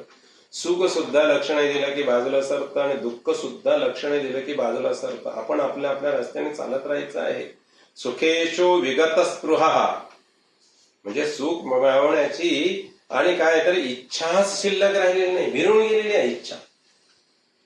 म्हणून आपण एक नियम करावा, देवाच्या समोर गेलो की आपल्याला नेहमी सवय लागलेली आहे. काय सवय लागलेली आहे? देवा आम्हाला सुखाचं ठेव, नाही का? आपण नातवाला सुद्धा घेऊन जातो, नातीला नेतो, नातवाला नेतो, लहान मुलांना नेतो आणि सांगायला सांगतो, आणि आपण कौतुक करून सगळ्या आजूबाजूच्या आपल्या जवळचे नातेवाईक किंवा ज्ञाती बांध ओळखीचे मित्र मैत्रिणी असतील ना, त्यांना सांगतो, कर कर कर कर बाळा, त्यांना सांग, त्या आंटीला सांग, बघा आमचं नातू काय म्हणतं, आमचं बाळ कसं म्हणते बघा.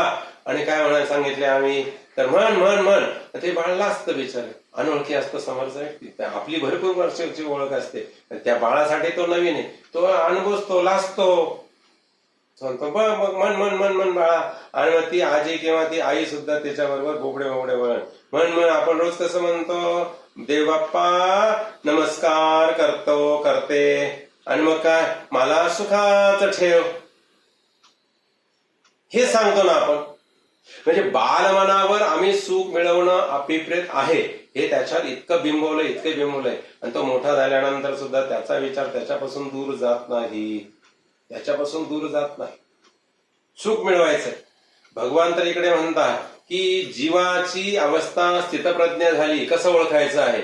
दुःखामध्ये कुठल्याही प्रकारचा त्याला उद्विग्नपणा येत नाही किंवा चिडचिड होत नाही, आणि सुख आल्यानंतर तो हुरळून जात नाही, त्याला म्हणायचं स्थितप्रज्ञ.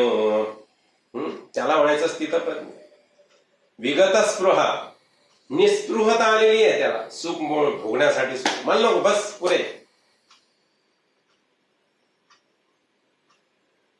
पुरे झालं, इतकं अलम, इथपर्यंत ठीक आहे, बस याच्यापेक्षा पुढे नको, भरपूर झालं ते.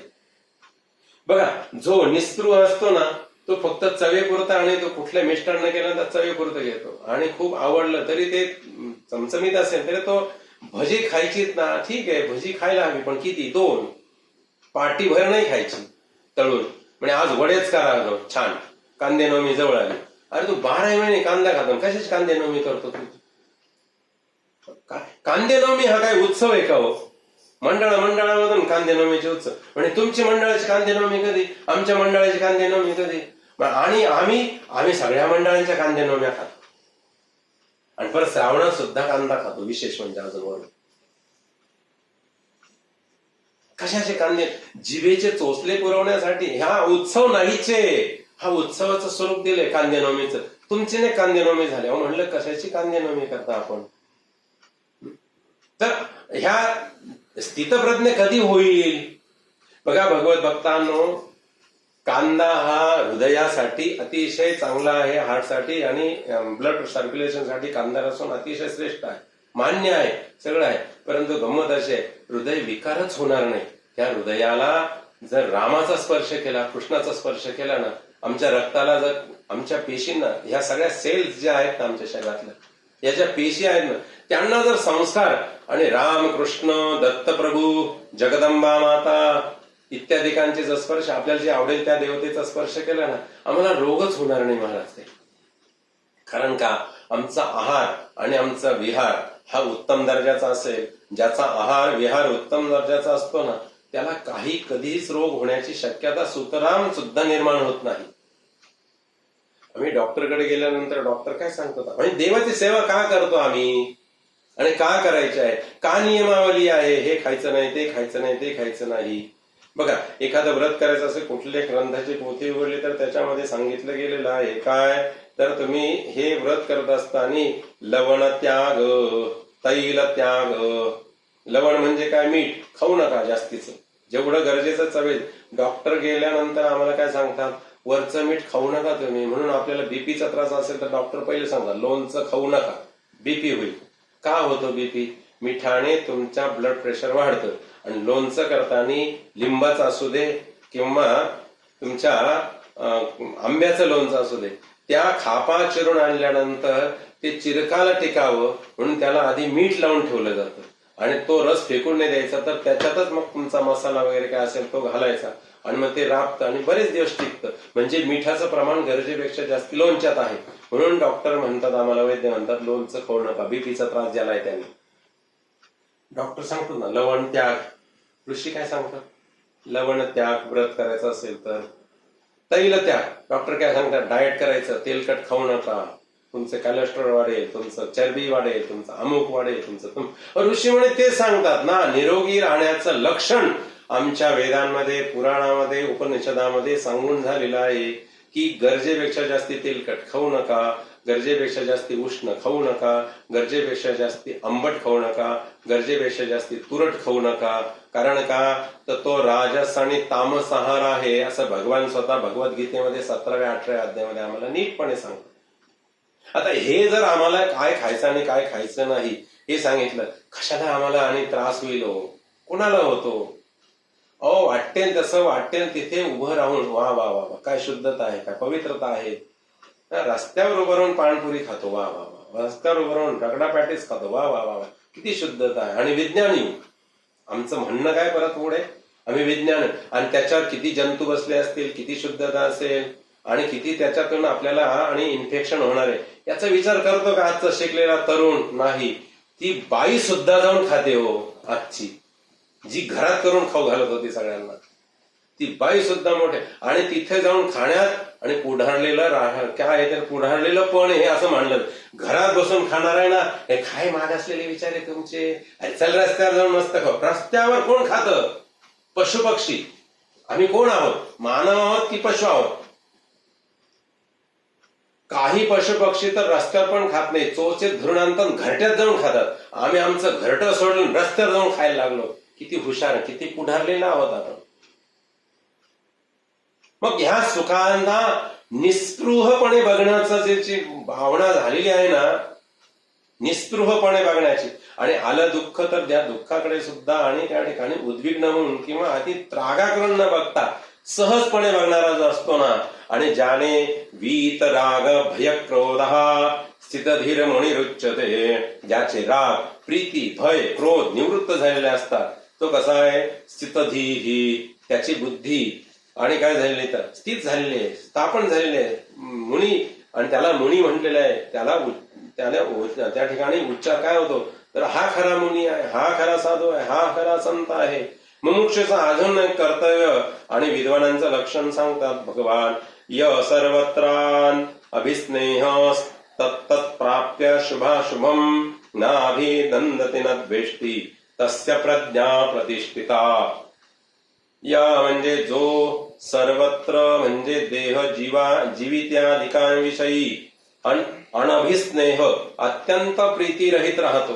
म्हणजे खूप मध्ये पण इन्व्हॉल्व्ह व्हायचं नाही आणि अगदी दूर दूर पण राहायचं नाही. लोकप्रिय कोण होतं माहितीये?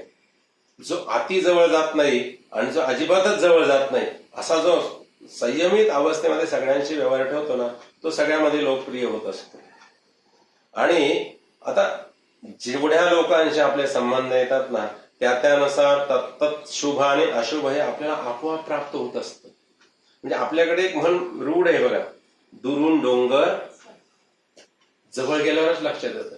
जेव्हा आपण दुसऱ्याला जोपर्यंत लांब मिळेल त्याला सगळ्यात चांगलं चांगलं म्हणतो, जेव्हा 2, 3, 4 वेळ संबंध येतात तेव्हा आपल्याला त्याच्यातले गुण आणि दोष दिसायला लागतात. आणि मग त्यानंतर म्हणून स्थितप्रज्ञ काय करतो तर कुणाचं गरजेपेक्षा जास्ती अभिनंदनही करत नाही आणि कुणाचं गरजेपेक्षा जास्ती द्वेष मत्सरही करत नाही. तो आता निरपेक्ष बुद्धीने जीवन जगतो आणि काही टीका टिप्पणी करत बसत नाही. आम्हाला विनाकारण दुसऱ्यांच्या गोष्टींवर टीका टिप्पणी करण्याचा छंदच जडलेला आहे. त्यामुळे आम्हाला दुःख होतं. आम्ही आमच्या स्वतःच्या दुःखापेक्षा दुसऱ्याच्या सुखाने दुसऱ्याच्या दुःखाने कधी आनंदी होतो, कधी दुःखी होतो. दुसरा सुखी झाला की आम्हाला दुःख होतं, दुसरा दुःखी झाला की आम्हाला आनंद होतो. का हा दुर्गुण आम्हाला लागला माहित नाही कुणाला, आणि बऱ्याच जणांना आहे हा दुर्गुण. मी म्हणणारे सुद्धा बरेच जरा त्यातच गुंतलेले असतात. आणि हे ज्यावेळेस ज्याला होतं ना, त्याची लक्षण असे. हे ज्याला होत नाही ह्याचा परिणाम, कुठे काय चाललंय काय नाही, काही लक्ष नाहीये, कशातच लक्ष घालायचं नाहीये. या सर्वत्रान आणि अनभिस्नेहा अत्यंत प्रीतीरहित राहत होतो.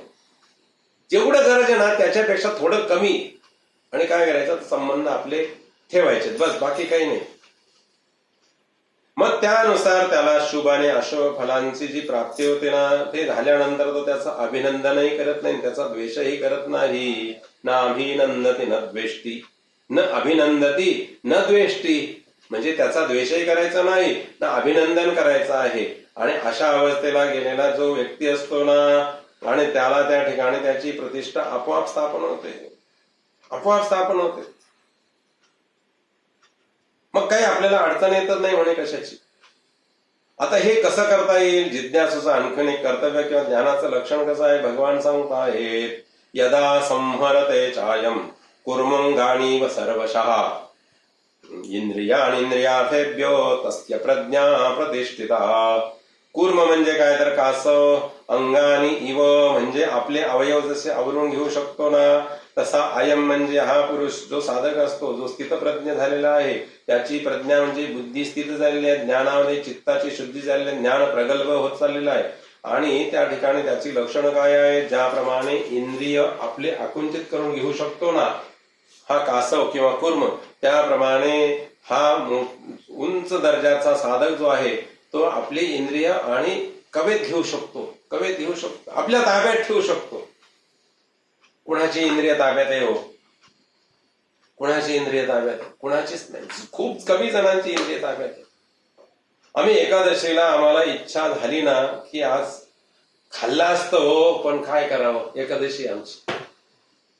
तू खाल्लं नाही तर खाल्ल्यासारखं आहे ना. मग तो विचार डोक्यात आला, मनाने तर खाऊन घेतलं ना, शरीराने खाऊ वगैरे नाही खाऊ केलं असतं हो, पण काय करावं, आमचं पारायण चालू आहे ना, तुम्ही या जाऊन जाऊ दे.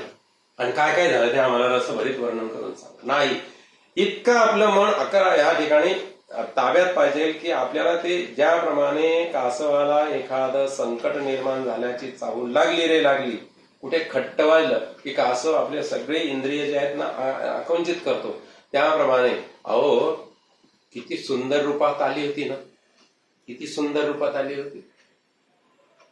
शूर्पणखा म्हणते ह्या कुरूप स्त्रीचा त्याग कर, माझ्यासारख्या सुंदरी बरोबर तू काय कर, विहार कर. अरे काय तिचं रूप आहे, काय तिचा आणि चेहरा आहे रडवेला, मग मी किती सुंदर दिसते.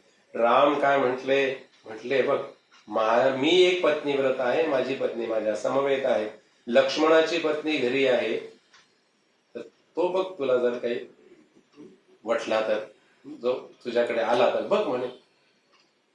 आणि लक्ष्मणाने काय उत्तर दिलेलं आहे की मी यांचा दास आहे, त्याच्यामुळे माझं सगळं सौख्य यांच्या चरणामध्ये आहे, मला तुझ्याची काही कर्तव्य नाही.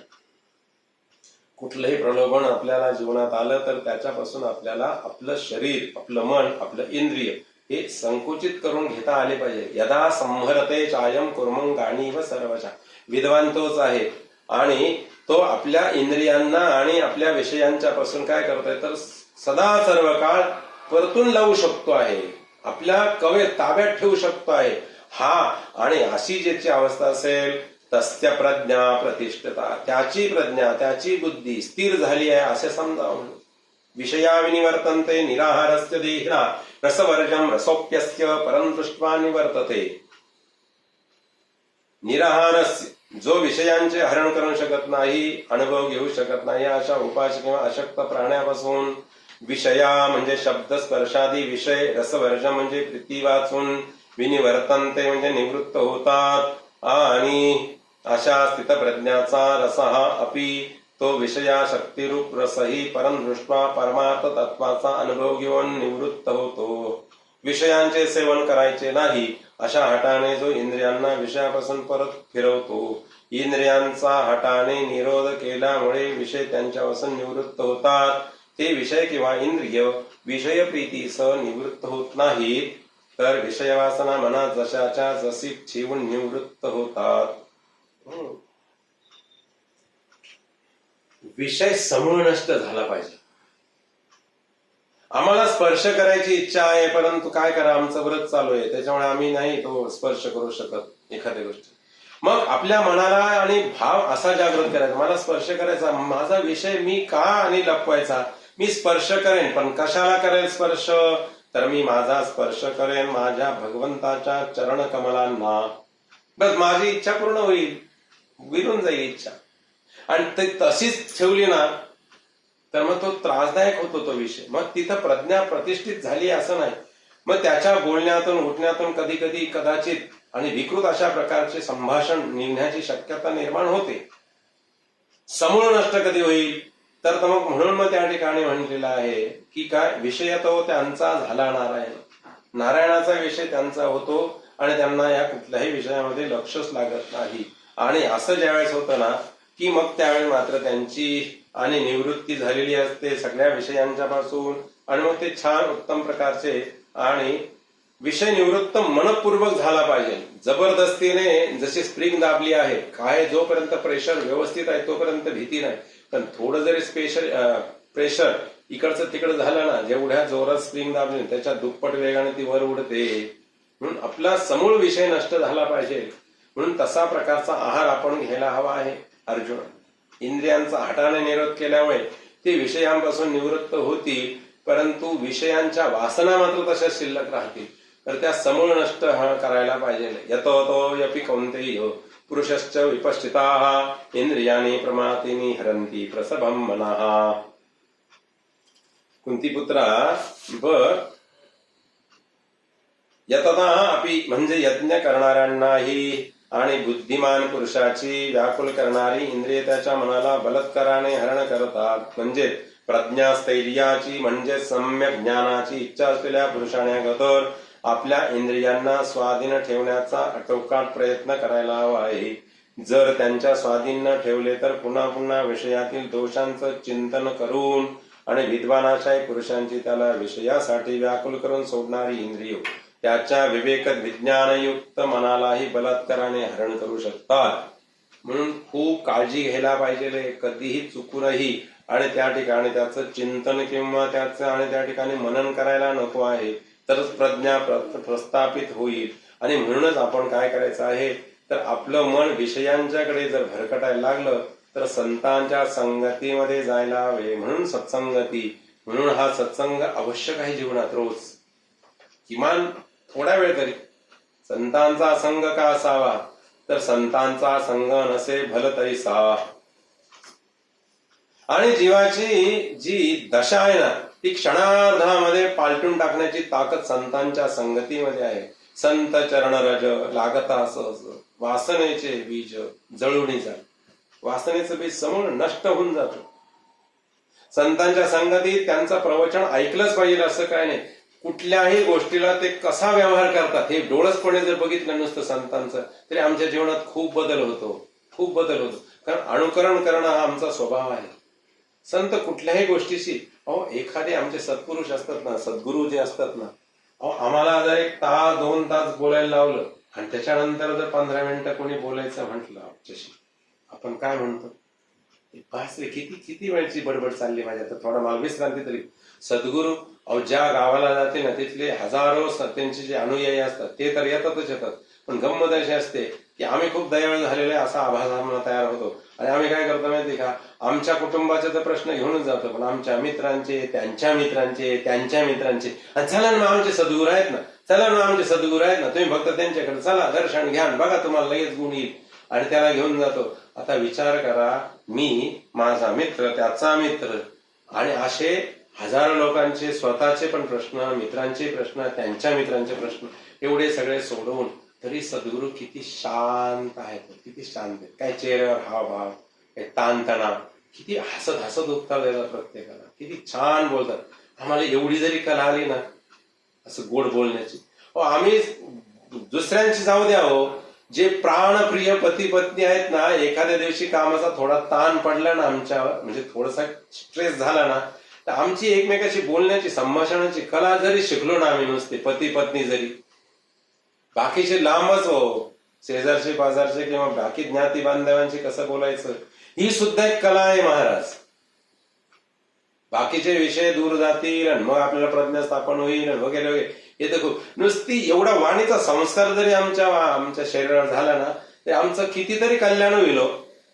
आम्ही विनाकारणच इतकं काही सुंदर बोलतो ना, काय त्याला वर्णन करता येणार नाही, इतकं सुंदर बोलतो कधी कधी. पती पत्नी सुद्धा, आई मुलाशी, मुलगा आईशी बोलताना किती छान बोलायला हवं, पण किती छान बोलतात.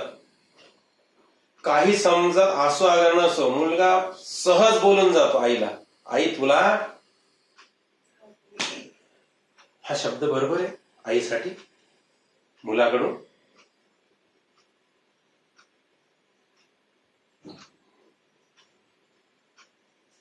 बुद्धी कुठे जाते आमची बोलताना, जाते कुठे? म्हणून आपण सगळ्या प्रकारच्या इंद्रियांना ताब्यात ठेवायचं आहे, मनपूर्वक, विचारपूर्वक. आणि त्याच्यासाठी खूप अभ्यास करावा लागेल, खूप प्रयत्न करावा लागेल. तेव्हा कुठे आणि काय होईल तर आम्हाला याच्यातून आणि पुढे जा. आणि ज्या वेळेला आम्ही पुढे जाऊ ना, बघा तुम्ही, जेवढं वृक्ष बोलून आम्हाला सुख मिळतं ना क्षणाचं, त्याच्यापेक्षा गोड बोलल्याने आम्हाला त्रास फार कमी होतो. गोड बोलत राहिलं ना आपण प्रत्येक व्यक्तीशी, त्रासच होत नाही, अजिबात त्रास होत नाही. आणि किमान त्याच्यासाठी अभ्यास काय करावा माहिती का, एक वर्षातले किंवा महिन्यातले ना, एक 4 दिवस, 7 दिवस, 8 दिवस असे आपण ठरवून घ्या की या दिवशी आपण संकल्प करायचा. आज काय संकल्प करायचा? आज मी कुणालाही वाईट बोलणार नाही, बस एवढा संकल्प करायचा, बस बाकी काहीच नाही करायचं. एक सत्य घटना आहे आणि ती सांगतो, म्हणजे आपण आता थांबू, आपण अर्थ पूर्ण करत आलेलो आहोत. आज उशीर झाला होता, यायला 4:30 झाले होते, त्याच्यामुळे आज 1.5 तास झाले, जरी 6 वाजले असतील तरी. एक फक्त 2 मिनिटात एक अनुभव जो आहे स्वतःचा तो सांगतो. आणि आता एक साधारण हा अधिक महिना आता येणार आहे बघा, भाद्रपदाच्या जागा. बऱ्याच जणांचे प्रश्न चालू झाले की अधिक कसा होईल, काय होईल. म्हटलं त्याची आत्ता नको आपण चिंता करायला, आजचा दिवस आपल्या चिंतनात जाईल, पुढचं बघेल देव. अधिक चांगला होईल का वाईट होईल, मग कसं होईल, काय होईल, जसं होईल तसं होईल ना, सामोरं जात राहायचं एक एक दिवसाला. आपल्याला काय करायचं? तर त्या मागच्या अधिकाच्याही आदल्या महिन्यात दौंडला भागवत करण्याचा योग आला आणि तिथे भागवताच्या निमित्ताने मी गेलो. तर ते ब्राह्मणाचंच घर होतं. माझा नियम आहे एक स्वतःचा की मी कुणाच्या हातचं काही खात नाही. ते म्हणले, गुरुजी आमचं घर ब्राह्मणाचं आहे, तुमचे जे नियम असतील ते करू आणि तुम्ही आमच्याच घरी 7 दिवस म्हणजे प्रसाद घ्यावा अशी आमची इच्छा आहे. म्हणलं ठीक आहे. म्हणजे तुमचं दुपारी सकाळी नाश्त्याला काय असतं, दुपारी जेवायला काय असतं, संध्याकाळी. म्हणलं अहो एवढं नाही लागत भागवतामध्ये मला. मी भागवताला बसलो की सकाळी एक भांड भर दूध, मग तुमची कथा, दुपारी थोडं चिंतन आणि थोडी संहिता वाचन, त्यानंतर थोडासा फलाहार घेईन म्हटलं, आणि संध्याकाळी सगळी कथा झाली की मग माझी संध्या वगैरे झाली की संध्याकाळी थोडासा प्रसाद म्हणजे जेवण घेईन आणि बस, बाकी काही नाही. तर मी असंच 2 दिवस झाले, 3 दिवस झाले, 4 दिवस झाले, असे एक दिवस गेले.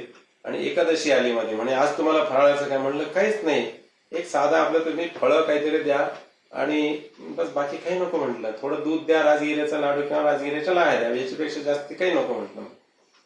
तर त्या माऊलींनी सांगितलं की ठीक आहे म्हणे, तुमचं झालं की मला फोन करा. आणि मी माझं दुपारचं सकाळचं सत्र झालं, कथा असली, नंतर माझं रोजचं नेहमी जप किंवा जे काही वाचन असेल ते केलं, नंतर संहितेचं वाचन केलं, माझं जे राहिलेलं आहे ते वाचन केल्यानंतर मग थोडं जप झालं. तोपर्यंत त्यांचं घरातलं काहीतरी काम चालू होतं आणि मी म्हटलं आता आपलं वाचन झालेलं आहे, त्यांचं काहीतरी काम चालू आहे. पण असं जो पलंग किंवा कोच होता ना, थोडा छोटासा असा सोफा, त्याच्यावर म्हटलं आता थोडी पाठीची कळमोड आहे, तर सकाळपासून आपण सगळं बसलेलो आहोत, एक 2-5 मिनिटं फक्त पाठीची कळमोड आहे. म्हणून मी थोडासा लवणलो तर एक क्षणापुरता शरीर धर्मानुसार डोळा लागला. डोळा लागल्यानंतर त्या माऊलीचं स्वयंपाक काय जे काय काम असेल ते सगळं झालं. मला झोप लागली म्हणून ती त्या खुर्चीत येऊन बसली. मला माहितीच नाही ती कधी खुर्चीत येऊन बसली. ती म्हणले, गुरुजींचं झाल्याशिवाय मला काही करता येणार नाही, पुढची जबाबदारी मी घेतलेली. आणि ती शिक्षिका आहे शाळेतली, शाळेत शिकावं ना ते. तर ते आणि मुद्दाम मे मध्ये सुट्टीचं म्हणून त्यांनी ते सगळं कार्यक्रम ठेवलेला आणि ते झालं सगळं. आणि 2 मिनिटात, आता मग मी तुम्हाला उदाहरण सांगितलं, 1-2-3 मिनिटात आपल्याला विश्रांती झाली की शरीर फ्रेश, शरीर थोडं हल्ल्यानंतर इकडे तिकडे थोडस बघितलं किती वाजलेत, काय आपलं झाले की नाही, दुपारच्या कथेची वेळ झाली का, सत्राला किती वेळ राहिलाय, 1/2 तास होता. आणि सगळं हल्ल्यानंतर त्यांची खात्री झाली आता हे जागेत, आता आपल्याला हरकत नाही. पण त्यांनी सांगितलं, गुरुजी तुमचं झालं, कधी झालं? म्हटलं तुमचं कधी झालं ताई? म्हटले की मी 10 मिनिटं झाली म्हणे बसले. म्हटलं मी 10 मिनिटापूर्वीच पडलो होतो. तर म्हणे मग झालं का म्हणे तुमचं, देऊ का फराळाचं? म्हटलं द्या की, तसं काही नाही, नसेल तर दूध द्या म्हणलं, नसेल तुमचे 10 मिनिट असं काही आवश्यक नाही. त्यांनी मला प्रश्न विचारला त्यावेळेस, म्हणे गुरुजी तुम्ही एवढं शांत कसे राहू शकले म्हणे, सकाळपासून एवढी बडबड केली, कथेपुढे कथा वाचली, नंतर जप केला, नंतर संहिता वाचली, नंतर तुमचं काय वाचन आहे ते केलं, आणि भूक कशी लागली नाही तुम्हाला, आणि तुम्ही चिडचिड का करत नाही म्हणे. दुसरा कोणी असता तर फाटकन बोलला असता, तुला अक्कल नाही का, असं समजत नाही का, आणि माझी वेळ झाली, तुला फराळाचं करून ठेवायला काय झालं, तुम्ही एवढे शांत कशा राहिले. म्हणलं शांत नाही राहिलेलो मी, पण तू गंमत असे की माझं लक्ष मी त्या कृष्णामध्ये घातलेलं आहे भागवतातल्या 7 दिवसात, त्याच्यामुळे मला चिडावं असं वाटलंच नाही. ते म्हणजे आम्हाला ही सिद्धी कधी द्याल. म्हणलं तुम्ही कृष्णाची भक्ती करा, तुम्हाला आपोआप सिद्धी प्राप्त होईल, ही सिद्धी आपोआप प्राप्त होईल. म्हणजे त्यासाठी वेगळं काही करायची गरज नाही. पण आमच्या घरामध्ये ना आईशी मुलाने बोलता नाही, मुलाने आईशी बोलता नाही. कृष्णाला देवकी काय म्हटली ती माहिती का, ब्रह्मचिंतन चाललं होतं वसुदेव आणि कृष्णाचं. वसुदेवांनी कृष्णाला त्याच्या आधी ऋषींना नारदांना प्रश्न विचारून झालेले होते, आणि त्याच्यातून समाधान झालेलं नाही म्हणून कृष्णाला प्रश्न विचारला. कृष्णा ह्या नारद मुनींनी आणि ऋषींनी मला भरपूर ज्ञान दिलेलं आहे, यज्ञ करून घेतलेत माझ्याकडनं, मीच यजमान होतो त्या यज्ञाचा, पण मला अजून आत्मतत्व काय आहे, हा आत्मोपदेश जो आहे तो मला अजून काही म्हणजे तेवढा उमगला नाहीये बाबा. आणि कृष्णाने तिथं प्रवचन केलं. तर भगवान सांगू लागलेले आहेत, काय सांगतायत की आत्मदृष्ट्या बघितले तर आपण सगळे एकच आहोत, आणि देहदृष्ट्या हे मायेचं पट आहे, त्यामुळे आपण भिन्न भिन्न वाटतो. बाबा किती सुंदर प्रकारचा विषय चालला होता. आणि देवकी आली, देवकी कशी, मुलाशी आईने कसं बोलावं आणि आईशी मुलाने कसं बोलावं एवढं सांगतो ना. आता आपण इथं थांबू. देवकी म्हटली आहे, कृष्णा अरे बाळा जमेल का रे तुला एवढं काम, जमेल का तुला काम? तर कृष्ण म्हटले काय माते सांग, काय आज्ञा आहे तुझी. आता जर देवकी म्हणले हे कृष्णा इकडे बरं, तू आधी माझं काम कर, काय म्हणलं असतं कृष्ण, ए आई तुला समजत नाही, बाबांची गप्पा मारते, गप्प बस ना जरा थोडी, कर ना तुझे तू काम. ही जी संभाषणाची कला आहे ना, ही संभाषणाची कला जरी आला ना आपल्याला, तरी आपण साधनेच्या जवळ जायला मदत होईल आम्हाला. देवकी म्हणली बाळा अरे तुम्हाला दोघांना बघितलं आणि त्यामुळे मला पहिल्या 6 मुलांची आठवण आली रे. तुला जर शक्य झालं तर त्या मुलांची आणि तुझ्या भावांची मला भेट घालून देशील का रे तू? एवढा मोठा आत्मोपदेशाचा प्रकरण चाललेलं होतं उच्च दर्जाचं, ते काम हातातलं सोडलं आणि पहिलं आईचं काम केलं. दादाला म्हणले दाऊ भैया वामन अवतारामध्ये बलीला मी एकट्याने दर्शन दिलं होतं, बलीला एकट्याने दर्शन दिलं होतं, त्या दर्शनाने प्रसन्न होऊन सुतल लोकाचं राज्य त्याला दिलेलं आहे. आता तिथे आपले दोघांचेही मूळ आपल्यापेक्षा मोठे म्हणजे आपल्या आधी जन्माला आलेले पण बालस्वरूप असलेले 6 आणि बालक जे आहेत आपले जे आईचे आणि जे आपले बंधू आहेत त्यांना आणून देवकी समोर आणून सादर करायचं आहे. येता का माझ्याबरोबर दादा तुम्ही? आणि दोघं निघाले आणि ते बालक घेऊन आले. आणि ते बालक कोण होते तर ते गंधर्वाधिक होते 6, त्यांना आणि शाप प्राप्त झालं. तर हा असा जो संभाषण, हे जे पुराण आहे ना, हे पुराण किंवा या कथा ज्या ऐकायच्या त्या कशासाठी, तर आपण संभाषण कसं करावं, कुणाशी कसं बोलावं, काय करायला हवंय. आणि असं केलं की बस आपली इंद्रिय आपल्या ताब्यात येतील आपोआप. आणि म्हणूनच विषयांचं चिंतन न करता आपण काय करायचंय अर्जुना, तर आपण फक्त विषयांच्या पासून दूर कसं जाऊ, त्याचा सारखा चिंतनात विषय कसा येणार नाही याचा प्रयत्न केला की बस आपली प्रज्ञा आपोआप स्थित होते. आणि तेच मुमुक्षुत्व आणि ते दोष नष्ट झाले की बस तुम्ही स्वच्छ आणि एकदम पवित्र आहात, स्वानंदाचं राज्य आणि हे कैवल्यपद तुम्हाला प्राप्त होण्यापासून कोणीही त्या ठिकाणी आणि अडवू शकत नाही. तुम्हाला बलात्कार करण्याची गरज नाही इंद्रियांवर, तर त्यांना इतकं लावायचं की बस ते आपोआप तिकडे वळाले पाहिजे, त्यांची दुसरीकडे गेलीच नाही पाहिजे इंद्रियांची इच्छा की मला हे करायचं. त्यांना इतकं वळण लावायचं आहे की बस. आणि ज्या अर्थी आणि हे असं कसं करता येईल तर ताणी सर्वाणी संयम युक्त असीत मत्पराः वसैहि यस्य इंद्रियाणि तस्य प्रज्ञा प्रतिष्ठिता. म्हणून इंद्रियांवर वशीकरण करायचं पण कुणावर, दुसऱ्या कुणावर नाही तर आपल्या स्वतःच्या इंद्रियांना ते वश करायचे. कुणाला? कृष्णाला, रामाला वश झाले पाहिजे. त्यांचे आपल्या पायाला असं वळण लागलं पाहिजे की ते आपोआप रामाच्या दरबाराकडे कृष्णाच्या दरबाराकडे गेले पाहिजे. आपल्या डोळ्यांना असं वश करायचं की त्यांना फक्त कृष्णाशिवाय दुसरं काही दिसलंच नाही पाहिजे. हा यत्र यत्र धावती तत्र तत्र माधव, हे मन जिथे जिथे भरकटल नाही ना तिथे तिथे श्यामसुंदराला मध्ये उभं करून द्यायचं, असं गोपी म्हणते. बस तेवढं केलं की झालं, संपलं, जमलं आमचं काम. या इंद्रियांचं संयमन करून त्यांना आपल्या वश ठेवायचा आहे. वश ठेवलं की झाली प्रज्ञा स्थित झाली, मग तुमच्याकडून कोणत्याही प्रकारचा प्रमाद होण्याची शक्यताच फार कमी आहे.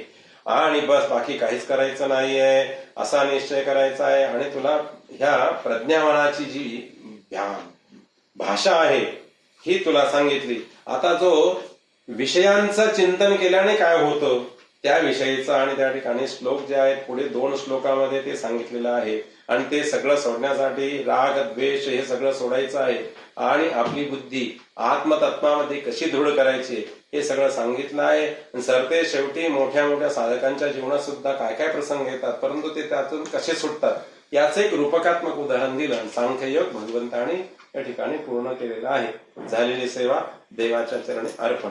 गोपाल कृष्ण भगवान की जय.